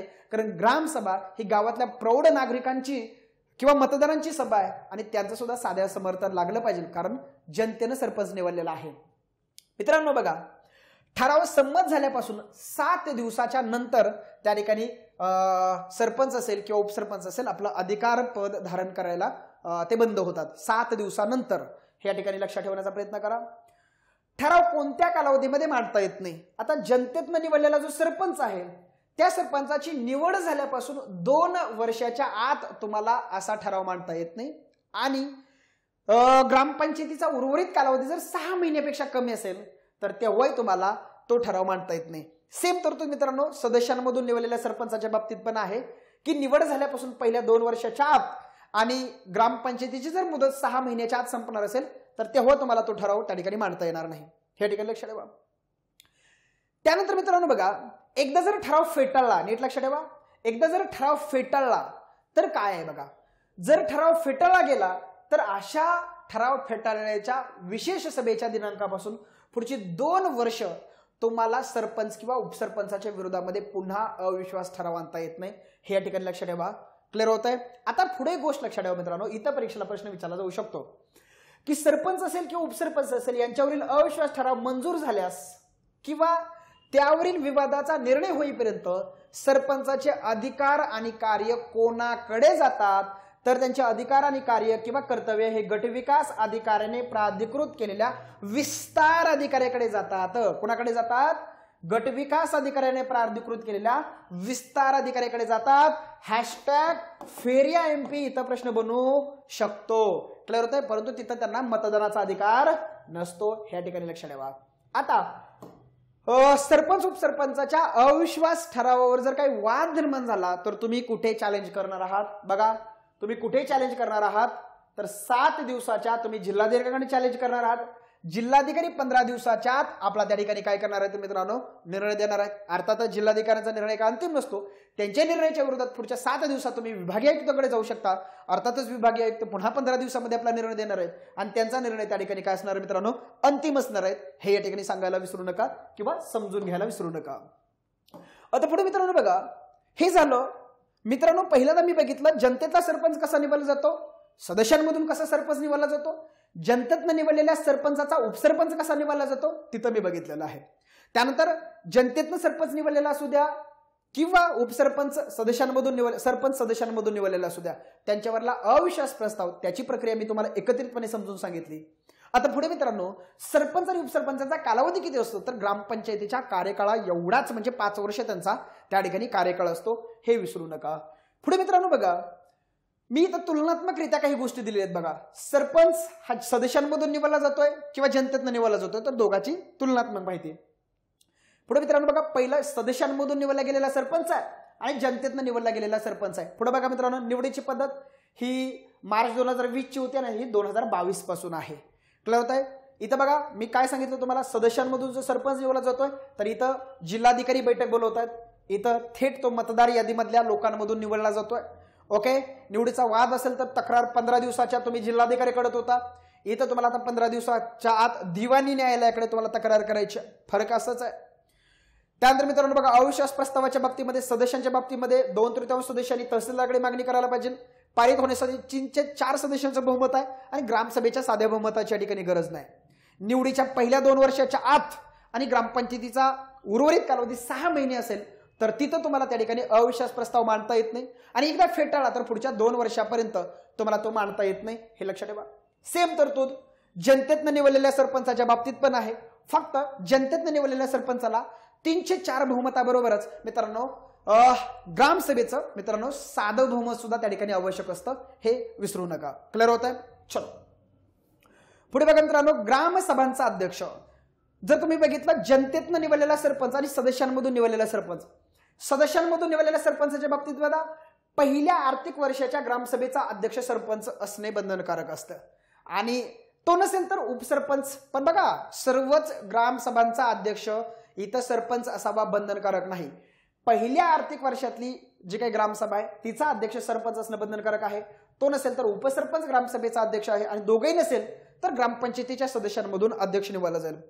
परंतु सदस्यांमधून निवडलेल्या सरपंचाच्या बाबतीमध्ये सर्वच ग्रामसभांचा अध्यक्ष हा सरपंच असणं बंधनकारक आहे. तो नसेल तर उपसरपंच आणि तो नसेल तर मग काय रे, वयाने ज्येष्ठ असलेला ग्रामपंचायतीचा सदस्य हा ग्रामसभेचा अध्यक्ष असेल, हे लक्षात ठेवा. इथं पहिल्या आर्थिक वर्षातली ग्रामसभा आणि इथं सर्वच ग्रामसभा, फरक समजून घ्या. दोघांचाही कालावधी मित्रांनो 5 वर्षाचा आहे. इथं ग्रामपंचायतीच्या रचनेत काय बदल झालेले आहेत मित्रांनो बघा, सरपंच हा सदस्यांमधलाच असतो आणि जनतेच्या बाबतीमध्ये सरपंच हा सदस्यांव्यतिरिक्त एक एक्स्ट्रा असतो, हे विसरू नका. इथं बघा, सदस्यांमधून निवडलेल्या सरपंचाच्या बाबतीमध्ये निवडीचा अध्यक्ष हा जिल्हाधिकारी यांनी प्राधिकृत केलेला व्यक्ती असतो. इथं जनतेतनं निवडलेल्या सरपंचाच्या बाबतीमधला उपसरपंचाच्या निवडीचा अध्यक्ष हा स्वतः सरपंच असतो. तिथं त्याला निर्णायक मत वगैरे देण्याचा अधिकार सुद्धा आहे, विसरू नका. सदस्यांमधून निवडलेलं सरपंचाचं पद रिक्त झालं तर ते 30 दिवसाच्या आत भरलं गेलं पाहिजे आणि जनतेतनं निवडलेल्या सरपंचाचं जर पद रिक्त झालं तर ते 6 महिन्याच्या आत निवडणुकीद्वारे भरलं गेलं पाहिजे. इथं प्रश्न आलेला आहे, इथंही प्रश्न आलेला आहे, आपल्या कंबाईनलाच प्रश्न आलेला आहे, हे विसरू नका. मित्रांनो हे झालं सरपंच उपसरपंचच्या बाबतीमध्ये. अजून काही महत्वाच्या गोष्टी मी तुम्हाला पुढे डील करतोय बघा मित्रांनो. ग्रामपंचायतीचे सदस्य असेल, सरपंच असेल, उपसरपंच असेल, यांनी आपली कर्तव्य पार पाडताना जर गैरवर्तणूक केली, लाज्यास्पद वर्तन केलं किंवा आपल्या कर्तव्याकडे दुर्लक्ष केलं, कळतंय, तर त्यांना पदावरून दूर करण्याचे अधिकार कोणाला आहेत माहितीये का? विभागीय आयुक्तांना आहेत. अर्थातच विभागीय आयुक्त हे चौकशीशिवाय त्यांना पदावर दूर करणार नाहीत. चौकशी करण्याचे अधिकार हे मुख्य कार्यकारी अधिकाऱ्यांना ते देऊन टाकतील. हे या ठिकाणी लक्षात ठेवा. ओके, हे तर लक्षात ठेवा. पुढे बघा मित्रांनो, विभागीय आयुक्तांच्या निर्णयाच्या बाबतीमध्ये काही गोष्टी लक्षात ठेवा. विभागीय आयुक्त वरील पैकी दोषी व्यक्तीला 6 वर्षासाठी डिस्क्वालिफाय करू शकतात. 6 वर्षासाठी. लक्षात ठेवा.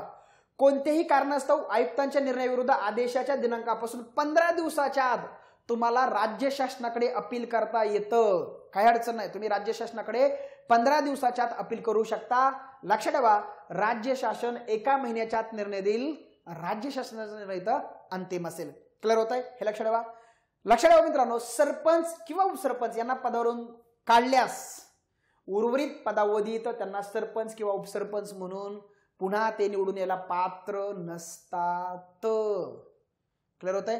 पाठीमाग आपण पात्र असतात बघितलं होतं अनुपस्थितीच्या बाबतीत वगैरे, पण इथं मित्रांनो विभागीय आयुक्तांना जर त्यांना काढलं तर ते डायरेक्ट 6 वर्षासाठी डिस्क्वालिफाय आहेत. लक्षात ठेवा, पुन्हा ती लोक इथं निवडून यायला पात्र नसतात. क्लिअर होत आहे? विभागीय आयुक्तांची गोष्ट लक्षात ठेवा.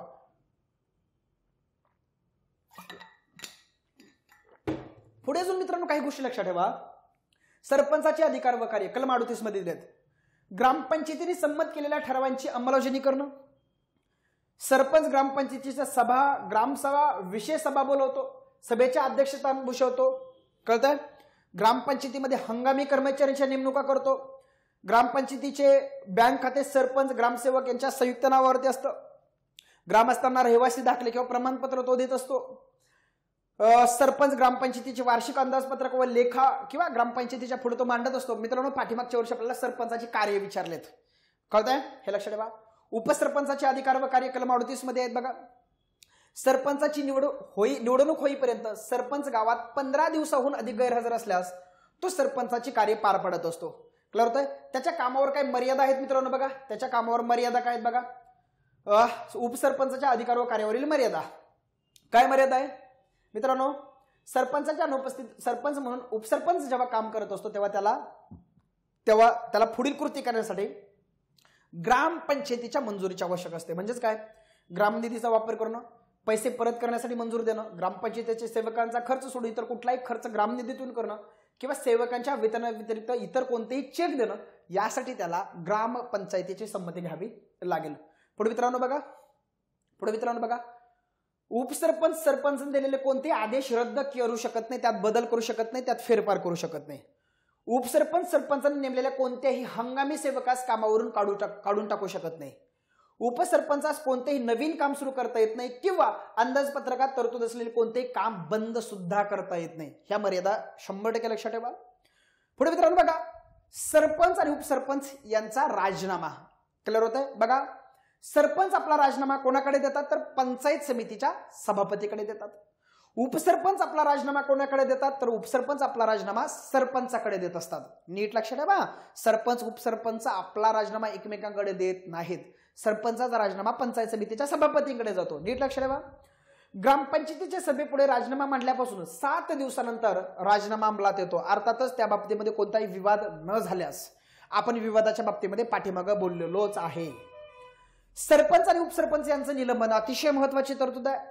पूर्वी सरपंच आणि उपसरपंच यांना निलंबित करण्याच्या तरतुदी 1958च्या कायद्यामध्ये होत्या, परंतु ह्या तरतुदी सध्या 1958च्या कायद्यामधून मित्रांनो वगळण्यात आलेल्या आहेत. हे लक्षात ठेवा. म्हणजे सध्या स्थितीत सरपंच आणि उपसरपंच यांचं निलंबन करता येत नाही. क्लिअर होत आहे? चलो मित्रांनो, इथं महत्वाचे तरतुदी झालेत. आता पुढे काही गोष्टी लक्षात ठेवा. सभा आणि बैठका. मित्रांनो, सभा आणि बैठकामध्ये बघा 1 तासाच्या पुढे लेक्चर गेले. सभा आणि बैठका मित्रांनो, ग्रामपंचायतीचे सभा असू द्या, मॅरेथॉन लेक्चर होत आहे, परंतु हे बघून घ्या. आपल्या पॉलिटी बाय समाधान कोकाटे टेलिग्राम चॅनलवरून ही PDF घ्या, समोर ठेवा आणि एकदा दोनदा बघून काढा. म्हणजे किमान 1-2 प्रश्न तरी आपले हक्काचे आहेत. पॉइंटवर मित्रांनो लोकांचे मार्क्स जात आहेत, मेरिट जात आहेत. इथं प्रश्न 2 मार्कांचा आहे. काही न करण्यापेक्षा काहीतरी आपण करतोय हे खूप जमेशी बाजू आहे. चला, ग्रामपंचायतीच्या सभा. ग्रामपंचायतीच्या सभा ह्या 2 प्रकारच्या असतात, सर्वसाधारण आणि विशेष. आणि त्यानंतर ग्रामसभा आहे, आपण त्या नंतर बघणार आहोत. ग्रामपंचायतीच्या सभा बघा मित्रांनो, पहिल्यांदा सर्वसाधारण सभा होत असतात. सर्वसाधारण सभांची संख्या किती असते? प्रत्येक महिन्याला 1, म्हणजे अशा एकूण 12 ह्या ग्रामपंचायतीच्या सर्वसाधारण सभा होत असतात. सर्वसाधारण सभेची तारीख कोण ठरवत असतो? सरपंच. ते नसतील तर उपसरपंच. या जर सभा बोलवल्या गेल्या नाहीत तर बघा उर्वरित कालावधीसाठी सरपंच किंवा उपसरपंच पदावर राहायला का असतात रे? अपात्र असतात. आणि जर या बाबतीमध्ये जर काही वाद निर्माण झाले तर अंतिम निर्णय हा जिल्हाधिकाऱ्यांचा असतो. इथं लक्षात ठेवा, जिल्हाधिकाऱ्यांचा निर्णय अंतिम असतो. ग्रामपंचायतीच्या सभेचे अध्यक्ष सरपंच असतात आणि अर्थातच त्यांच्या अनुपस्थितीमध्ये उपसरपंच. सभेचा सचिव कोण असतो? अर्थातच ग्रामसेवक. आणि सभेची बैठक 3 दिवस अगोदर ग्रामपंचायतीच्या फलकावरती सर्व सदस्यांना देणं अपेक्षित असतं. त्यानंतर मित्रांनो बघा, ग्रामपंचायतीची विशेष सभा. सरपंच त्यांच्या अनुपस्थित विशेष सभेबद्दल बोलतोय, ग्रामपंचायतीच्या विशेष सभेबद्दल बोलतोय. ग्रामसभेच्या विशेष सभेबद्दल आपण पुढे बघणार आहोत. सरपंच त्यांच्या अनुपस्थितीमध्ये उपसरपंचाला ग्रामपंचायतीची विशेष सभा बोलवण्याचा अधिकार असतो. नीट लक्ष द्यावा. आता पुढे तुम्हाला प्रश्न विचारला जाईल की ग्रामपंचायतीच्या विशेष सभेची मागणी करण्याचा अधिकार कोणाला असतो? तर बघा, ग्रामपंचायतीच्या किमान 50% सदस्यांना किंवा स्थायी समितीला किंवा पंचायत समितीला किंवा मुख्य कार्यकारी अधिकारी यांना किंवा स्थायी समिती किंवा पंचायत समिती किंवा मुख्य कार्यकारी अधिकारी ओके यांनी प्राधिकृत केलेल्या व्यक्तीने विशेष सभेची लेखी मागणी केल्यास मागणी केल्यापासून 8 दिवसाच्या आत विशेष सभा बोलवणं सरपंच किंवा ते नसतील तर उपसरपंचाला बंधनकारक असतं. इथं परीक्षेला प्रश्न विचारला जाऊ शकतो की ग्रामपंचायतीची विशेष सभा बोलवण्याचा अधिकार तर सरपंच उपसरपंचाला आहे, मागणी करण्याचा अधिकार कोणाला आहे? तर इथं प्रश्न विचारला जाऊ शकतो. अशा सभेची विशेष सभेची नोटीस किमान 1 दिवस अगोदर दिली पाहिजे. जनरलच्या बाबतीमध्ये 3 दिवसाची नोटीस आहे.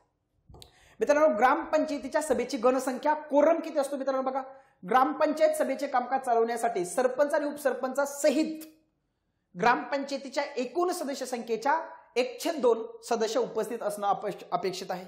मित्रांनो, जर गणसंख्या पूर्ण झाली नाही, कोरम पूर्ण झाली नाही तर तिथं 30 मिनिटांपर्यंत वाट बघितली जाते. ती सभा जर सदस्यांच्या मागणीवरून बोलवण्यात आली असेल तर ती सभा विसर्जित केली जाते. इतर कोणत्याही बाबतीमध्ये अध्यक्ष ती सभा पुढे अनिश्चित काळासाठी तहकूब करू शकतात. तहकूब केलेली सभा जर पुन्हा भरली तर मात्र गणसंख्येची त्या ठिकाणी आवश्यकता नसते. ही या ठिकाणी लक्षात ठेवा. त्यानंतर मित्रांनो बघा, ग्रामपंचायतीने मंजूर केलेले जे ठराव आहेत त्या ठरावामध्ये बदल करायचे, ते रद्द करायचे, ती सुधारणा करायची तर काय प्रोसेस आहे? तर असे ठराव मित्रांनो सुरुवातीच्या 3 महिन्यापर्यंत रद्द किंवा दुरुस्त करता येत नाहीत. जर करायचेच असतील तर ग्रामपंचायतीच्या एकूण सदस्य संख्येच्या 2/3 सदस्यांची त्या ठिकाणी संमती लागते. इथं प्रश्न येऊन गेलेला आहे. ओके, चला आता पुढचं महत्वाचं मित्रांनो ग्रामसभा. ग्रामसभा बघा, ग्रामसभा म्हणजे गावची लोकसभा असं समाजवादी नेते SM जोशी बोलले होते. अर्थातच ते खरं आहे, परंतु लोक उदासीन आहेत, लोकांना त्याचं महत्व माहिती नाहीये.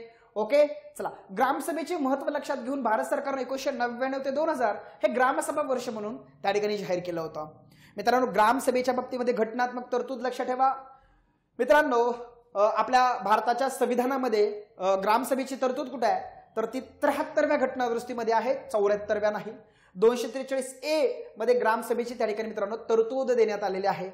ग्रामपंचायत अधिनियम 1958च्या कलम 7 मध्ये ग्रामसभेबद्दल तरतूद होती, हे या ठिकाणी लक्षात ठेवा. ग्रामसभेचे सदस्य कोण असतात? गावातील 18 वर्ष पूर्ण असणारी प्रौढ व्यक्ती की ज्याचं मतदार यादीमध्ये नाव आहे. हे लय महत्वाचं आहे, लक्षात ठेवा. तुम्ही प्रौढ आहात पण गावच्या मतदार यादीमध्ये तुमचं नाव नाहीये तर तुम्ही ग्रामसभेचा सदस्य होऊ शकत नाही. नुसता प्रौढ व्यक्ती ग्रामसभेचा सदस्य होणार नाही तर गावच्या मतदार यादीमध्ये तुमचं नाव असलं पाहिजे. आयोगाचा इथं प्रश्न येऊन गेलेला आहे. ग्रामसभेच्या बैठका कलम 7 आहे बघा. ग्रामसभेच्या एकूण 4 बैठका होत असतात बघा प्रत्येक वित्तीय वर्षामध्ये. 1 एप्रिल ते 31 मार्च कमीत कमी 4 ग्रामसभा व्हाव्यात अशी तरतूद आहे. ग्रामसभेच्या पहिल्या बैठकीकडे लक्ष द्या. ग्रामसभेची पहिली बैठक ह्या आर्थिक वर्ष सुरू झाल्यापासून म्हणजे 1 एप्रिलच्या नंतर आर्थिक वर्ष सुरू झाल्यानंतर 2 महिन्याच्या आत घेणं बंधनकारकच असतं, हे या ठिकाणी लक्षात ठेवा. ग्रामसभेच्या 2 सभेच्या मधलं जे अंतर आहे ते 4 महिन्यापेक्षा जास्त असता कामा नये. फक्त पहिली सभा आर्थिक वर्ष सुरू झाल्यापासून 2 महिन्याच्या आत घ्यावी एवढे बंधन आहे, हे लक्षात ठेवा. ग्रामसभा बोलवण्याचा अधिकार कोणाला आहे तर सरपंचाला आहे. सरपंचाच्या गैरहजेरीमध्ये उपसरपंचाला तो अधिकार आहे, लक्षात ठेवा. सरपंच आणि उपसरपंच दोघांनी पण ग्रामसभा बोलवण्यास कसूर केली तर नीट लक्षात ठेवा, त्यांच्यापैकी बघा सरपंच किंवा त्यांच्या गैरहजेरीमध्ये उपसरपंचाने पुरेशा कारणाशिवाय त्या ठिकाणी जर ग्रामसभा बोलवण्यास कसूर केली तर त्यांच्यावरती बडतर्फीची कारवाई होऊ शकते. कळतं. सरपंच आणि उपसरपंच यांनी जर ग्रामसभा बोलवली नाही तर मग ग्रामसभा बोलवण्याचा अधिकार ग्रामसेवकाची असते, ग्राम पंचायतीच्या सचिवाची असते, लक्षात ठेवा. सरपंच किंवा उपसरपंचाने जर ग्रामसभा बोलवण्यात कसूर केली तर ग्रामसेवक अशी सभा बोलवतात आणि ग्रामसेवकानं पण जर सभा बोलवली नाही तर तिथं त्यांचं निलंबन होऊ शकतं. त्या बाबतीमध्ये अंतिम निर्णय जर कोण असेल, नीट लक्ष ठेवा, ग्रामसभा न बोलवण्याबद्दल कारवाई करण्याचा अधिकार कोणाला आहे तर तिथं जिल्हाधिकाऱ्यांना आहे. म्हणजे जिल्हाधिकारी त्या ठिकाणी काय घेतील रे, निर्णय घेतील, हे ठिकाणी लक्ष ठेवा. जिल्हाधिकारी. पुढे मित्रांनो बघा बरं, विशेष ग्रामसभा ओके. विशेष ग्रामपंचायतीच्या सभा वेगळ्या. आता इथं ग्रामसभेच्या विशेष ग्रामसभा, सरपंचाला कोणत्याही वेळी स्वतःहून विशेष ग्रामसभा बोलवता येतील. नीट लक्षात ठेवा मित्रांनो बघा, स्थायी समितीने किंवा पंचायत समितीने किंवा मुख्य कार्यकारी अधिकाऱ्याने मागणी केल्यानंतर सुद्धा सरपंच विशेष ग्रामसभा बोलवतील. इथं लक्षात ठेवा, विशेष ग्रामसभा ग्रामसभेची मागणी करण्याचा अधिकार कोणाला आहे, तिथेही प्रश्न विचारला जाऊ शकतो. सरपंचाने विशेष ग्रामसभा बोलवली नाही तर मुख्य कार्यकारी अधिकारी गटविकास अधिकाऱ्यास अशी सभा बोलवायला सांगू शकतात. नीट लक्षात ठेवा, कोणाला बोलवायला सांगू शकतात, मुख्य कार्यकारी अधिकारी गटविकास अधिकाऱ्याला अशी सभा बोलवायला सांगू शकतात. आणि गटविकास अधिकारी 15 दिवसाच्या आत विशेष ग्रामसभा बोलवतील आणि त्याचा अध्यक्ष हा गटविकास अधिकारी किंवा त्यांनी नियुक्त केलेला अधिकारी असेल. म्हणजे सरपंचानं जर विशेष ग्रामसभा बोलवली नाही तर ती गटविकास अधिकाऱ्याला बोलवण्याचा अधिकार असेल आणि गटविकास अधिकाऱ्याला मुख्य कार्यकारी अधिकारी सांगतील तेव्हा गटविकास अधिकारी 15 दिवसाच्या आत विशेष ग्रामसभा बोलवेल आणि त्याचा अध्यक्ष तो असेल किंवा त्यांनी नियुक्त केलेला अधिकारी. ग्रामसभेची कार्यपद्धती बघा मित्रांनो, ग्रामसभेचे अध्यक्ष कोण असतात रे मित्रांनो, सरपंच. नीट लक्षात ठेवा, ग्रामपंचायतीच्या प्रत्येक निवडणुकीनंतर होणाऱ्या सर्व ग्रामसभाचे अध्यक्ष हे सरपंच असतात. क्लिअर होत आहे. गणपूर्ती किती लागते, एकूण मतदारांच्या 15% 100. नीट लक्षात ठेवा, हे जर आदिवासी भाग असेल, ट्रायबल असेल तर 25% असतं. आपण पुढे बघूयात. महिला सभा, ग्रामसभेची महिला सभा सुद्धा भरते बघा. ग्रामसभेच्या अगोदर 2003 पासून महिला सभा बोलवली जाते. महिला सभेतलं कार्यवृत्त हे ग्रामसभेमध्ये सादर केलं जातं 2003 पासून, हे लक्षात ठेवा. त्यानंतर प्रभाग सभा असतात बघा. प्रभाग सभा, प्रभागाचं प्रतिनिधित्व करणारा प्रत्येक ग्रामपंचायत सदस्य या सभा घेत असतो, हे लक्षात ठेवा. ओके. सभेची नोंदवही, ग्रामसभेच्या प्रत्येक सभेचं कार्यवृत्त सचिव म्हणजेच ग्रामसेवक हे नोंदवहीमध्ये ठेवत असतात, हे लक्षात ठेवा. ग्रामसभेचे अधिकार व कार्य 8AA मध्ये देण्यात आले आहेत. ग्रामसभा राज्य शासनाच्या किंवा केंद्र शासनाच्या व्यक्तिगत लाभधारक योजनांकरता लाभार्थ्याची निवड करत असतं. ग्रामसभेने मद्य विक्रीची दुकानं बंद करण्यासंदर्भात केलेला ठराव ग्रामसभेत किमान 50% एकूण मतदारसंख्येच्या किंवा महिला मतदार असतील तर उपस्थित राहून साध्या बहुमताने ठराव पारित केला तर जिल्हाधिकारी त्या ठिकाणी मद्य विक्रीची म्हणजे बंदी करू शकतात, लक्षात ठेवा. ग्रामसभेचे इतर अधिकार मित्रांनो लक्षात ठेवा बरं. ग्रामसभेनं किंवा ग्रामपंचायतीनं सूट दिली नसेल तर गावात काम करणारे शासकीय व निमशासकीय आणि पंचायतीचे सर्व कर्मचारी यांना ग्रामसभेच्या सभांना हजर राहावं लागेल. अर्थातच ग्रामसभेनं किंवा ग्रामपंचायतीनं सूट दिली असेल तर ते गैरहजर होऊ शकतात. ग्रामसभा तिची पुढील सभा केव्हा, कोठे आणि त्याची जी वेळ आहे ती वेळ निश्चित करू शकते स्वतः ग्रामसभा, हे लक्षात ठेवा. इथं प्रश्न येऊन गेलेला आहे, ग्रामसभेची कार्यवाही ग्रामसभेचा सचिव स्वतंत्र नोंदवहीत ठेवतो. सचिव नसेल तर ते काम शासकीय, निमशासकीय किंवा पंचायतीच्या कर्मचाऱ्यांचं असतं. जसं की शिक्षक असेल, अंगणवाडी सेविक असतील, तलाठी असतील किंवा मग सरपंच असेल तर तो हे काम करत असतो, लक्षात ठेवा. पुढे मित्रांनो बघा, ग्रामसभेची उपस्थिती वही कार्यवृत्त सभेची नोंद होई यांच्या संरक्षणाची आणि सुरक्षित ठेवण्याची जबाबदारी संयुक्त असते, ती सरपंचाची आणि ग्रामसेवकाची असते. इथं प्रश्न येऊन गेलेला आहे. क्लिअर होत आहे? इथं प्रश्न येऊन गेलेला आहे. अनुसूचित क्षेत्रातली जी ग्रामसभा आहे ती कलम 54C नुसार असते. ट्रायबल एरियातली जी ग्रामसभा आहे ती 54C नुसार असते. अनुसूचित क्षेत्रातली ग्रामसभा. बघा बरं, अनुसूचित क्षेत्रातली ग्रामसभा बोलवण्याचा अधिकार कोणाला असतो? तर ग्रामपंचायतीचा सचिव. नीट लक्षात ठेवा, इथं कोण बोलवतोय? सरपंच नाही, ग्रामपंचायतीचा सचिव हा ग्रामसभेचा सचिव असेल आणि तो ग्रामसभेच्या सभा बोलवण्याला जबाबदार असेल. इथं अनुसूचित क्षेत्राच्या बाबतीमध्ये ग्रामसेवक त्या सभा बोलवतो. त्याचा अध्यक्ष कोण असतो? प्रत्येक वित्तीय वर्षातील ग्रामसभेच्या पहिल्या सभेत सरपंच किंवा त्यांच्या अनुपस्थितीमध्ये उपसरपंच हा अध्यक्ष असतो. पहिल्या सभेचा. वित्तीय वर्षातल्या ज्या इतर सर्व सभा आहेत तिथं ग्रामसभेच्या सदस्यांच्या बहुमताने निवडून देण्यात येतील अशी व्यक्ती त्या ठिकाणी सभांचा अध्यक्ष बनते. क्लिअर होत आहे? हे लक्षात ठेवा. पुढे मित्रांनो बघा, ग्रामसभेची गणपूर्ती 25% आहे. इथं 25% आहे. मला सांगा बरं बाकी ठिकाणी किती होतं? इथं 25% आहे. 25% किंवा 100 व्यक्ती.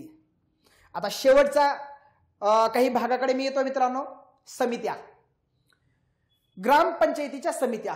त्यातला सगळ्यात पहिला आहे मित्रांनो ग्राम विकास समित्या. कुठल्या? ग्राम विकास समित्या. बघा, ग्राम विकास समित्यांची स्थापना कोण करते? तर ग्रामसभा करते. नीट लक्षात ठेवा, ग्रामसभा करते, ग्रामपंचायत नाही.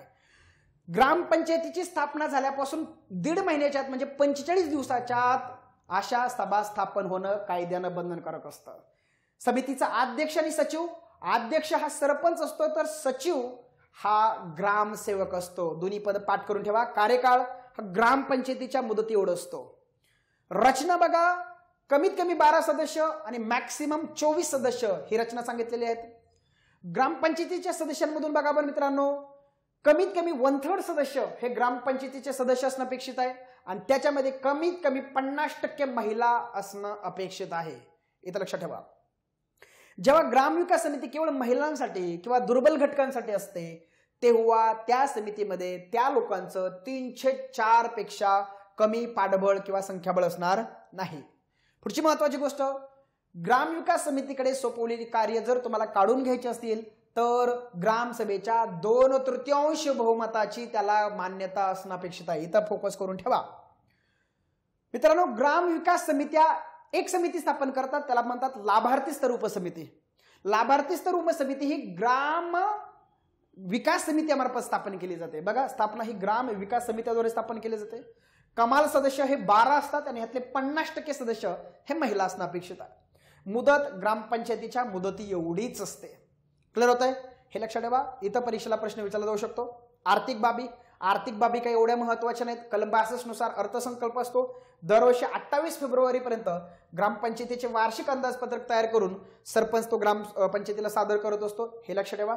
त्यानंतर त्याला मान्यता देण्याचं काम हे पंचायत समितीचं आहे. लक्षात ठेवा, पंचायत समिती अंदाजपत्रक अमान्य करू शकत नाही. हे लक्षात ठेवा. ग्रामपंचायतीकडून कर आकारणी 124 नुसार होत असते. जर ग्रामपंचायतीच्या कर आकारणीमुळे जर एखादा व्यक्ती व्यतीत झाला तर त्याला पंचायत समितीकडे तक्रार करता येते. पंचायत समितीने जर निर्णय दिला तर त्याच्या विरोधात तुम्हाला जिल्हा परिषदेकडे अपील करता येतं. कराच्या विरोधात. हे या ठिकाणी लक्ष ठेवा. ग्रामपंचायतीला मिळणारी वित्तीय मदत लक्ष ठेवा. ग्रामपंचायतीला कलम 131 नुसार जमीन महसुलात अनुदान मिळतं. ग्रामपंचायतीच्या हद्दीमधून जेवढा जमीन महसूल गोळा झालेला आहे त्याच्या 30% रक्कम राज्य शासनाकडून तिला अनुदान म्हणून मिळत असते. नंतर कलम 132 नुसार तिला काही जिल्हा परिषदेकडून कर्ज सुद्धा मिळत असतं.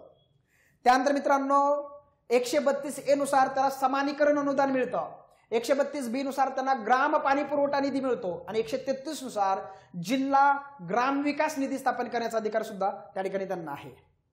पुढे मित्रांनो, ग्रामपंचायतीचं ऑडिटिंग, आर्थिक बाबीचं ऑडिटिंग. बघा, जर ग्रामपंचायतीचं उत्पन्न 10,000 पर्यंत असेल तर ऑडिटिंग ग्रामसभा करेल. 10,000 ते 25,000 उत्पन्न असेल तर ऑडिटिंग विस्तार अधिकारी करतील. 25,000 पेक्षा जास्त उत्पन्न असेल तर मात्र स्थानिक लेखा समितीकडून त्याचं ऑडिटिंग केलं जाईल. लक्षात ठेवा.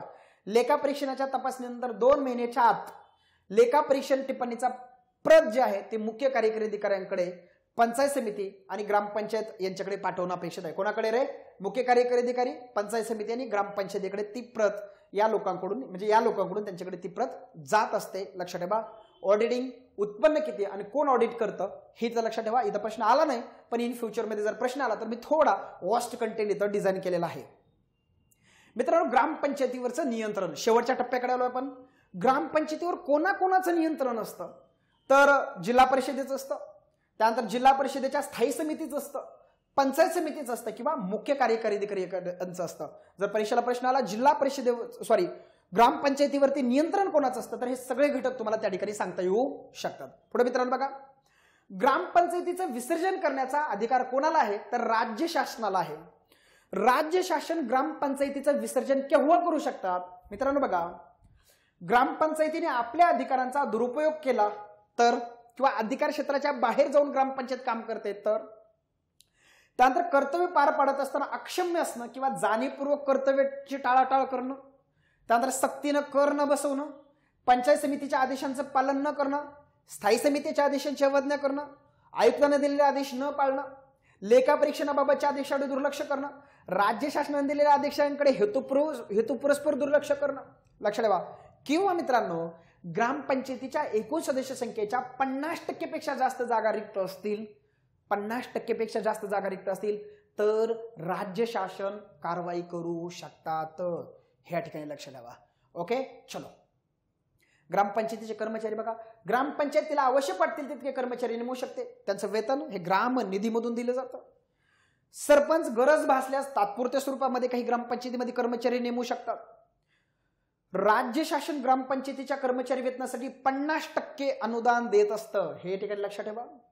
ग्रामपंचायतीला कर्मचारी वेतनावर स्वनिधीच्या 35% पेक्षा जास्त खर्च करता येतो. लक्षात ठेवा, स्वनिधीच्या कमाल किती, कमाल 35% खर्च करतो, म्हणजे मॅक्सिमम त्यांना 35% पर्यंतच खर्च करता येतो वेतनावरती. ग्रामपंचायत लेखी आदेशाने कर्मचाऱ्यांना कामावरून कमी करू शकते. ग्रामपंचायत करू शकते, सरपंच नाही. लक्षात ठेवा, ग्रामपंचायतीच्या वरील आदेशाविरुद्ध 1 महिन्याच्या आत जो कोणी कर्मचारी आहे तो गट विकास अधिकाऱ्याकडे अपील करू शकतो. गट विकास अधिकाऱ्याचा निर्णय सुद्धा अंतिम नसतो. गट विकास अधिकाऱ्याच्या निर्णयाच्या विरोधात तुम्हाला मुख्य कार्यकारी अधिकाऱ्यांकडे अपील करता येऊ शकतं. क्लिअर होत आहे? तर ह्या काही गोष्टी आहेत तुम्हाला लक्षात ठेवायच्यात. मित्रांनो, शेवटचा मुद्दा आहे, शेवटचा पॉइंट आहे.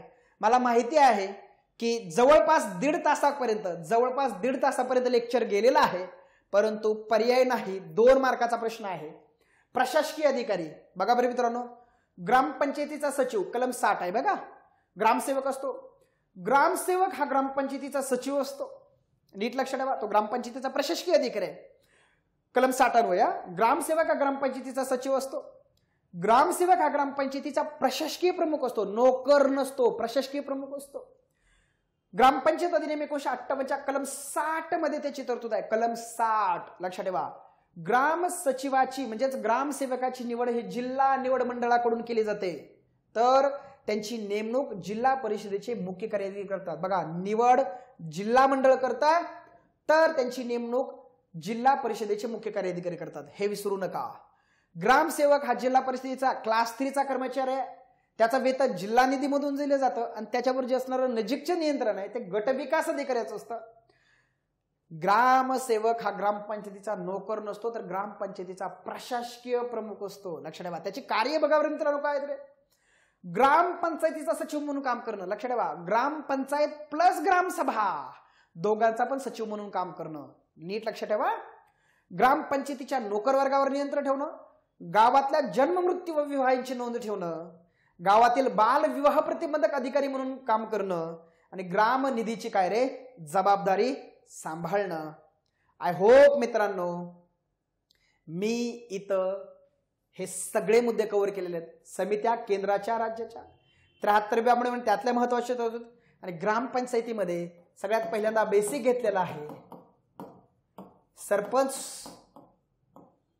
उपसरपंचाबद्दल बोललोय, सभांबद्दल बोललोय, समित्यांबद्दल बोललोय. क्लिअर होतं मित्रांनो. नियंत्रणाबद्दल बोललोय, आर्थिक बाबीबद्दल बोललोय, प्रशासकीय अधिकाऱ्याबद्दल बोललोय. म्हणजे ग्रामपंचायतीबद्दल प्रत्येक बारीक बारीक गोष्ट सुद्धा मी रॅपिड मध्ये कव्हर करण्याचा ठिकाणी प्रयत्न केलेला आहे.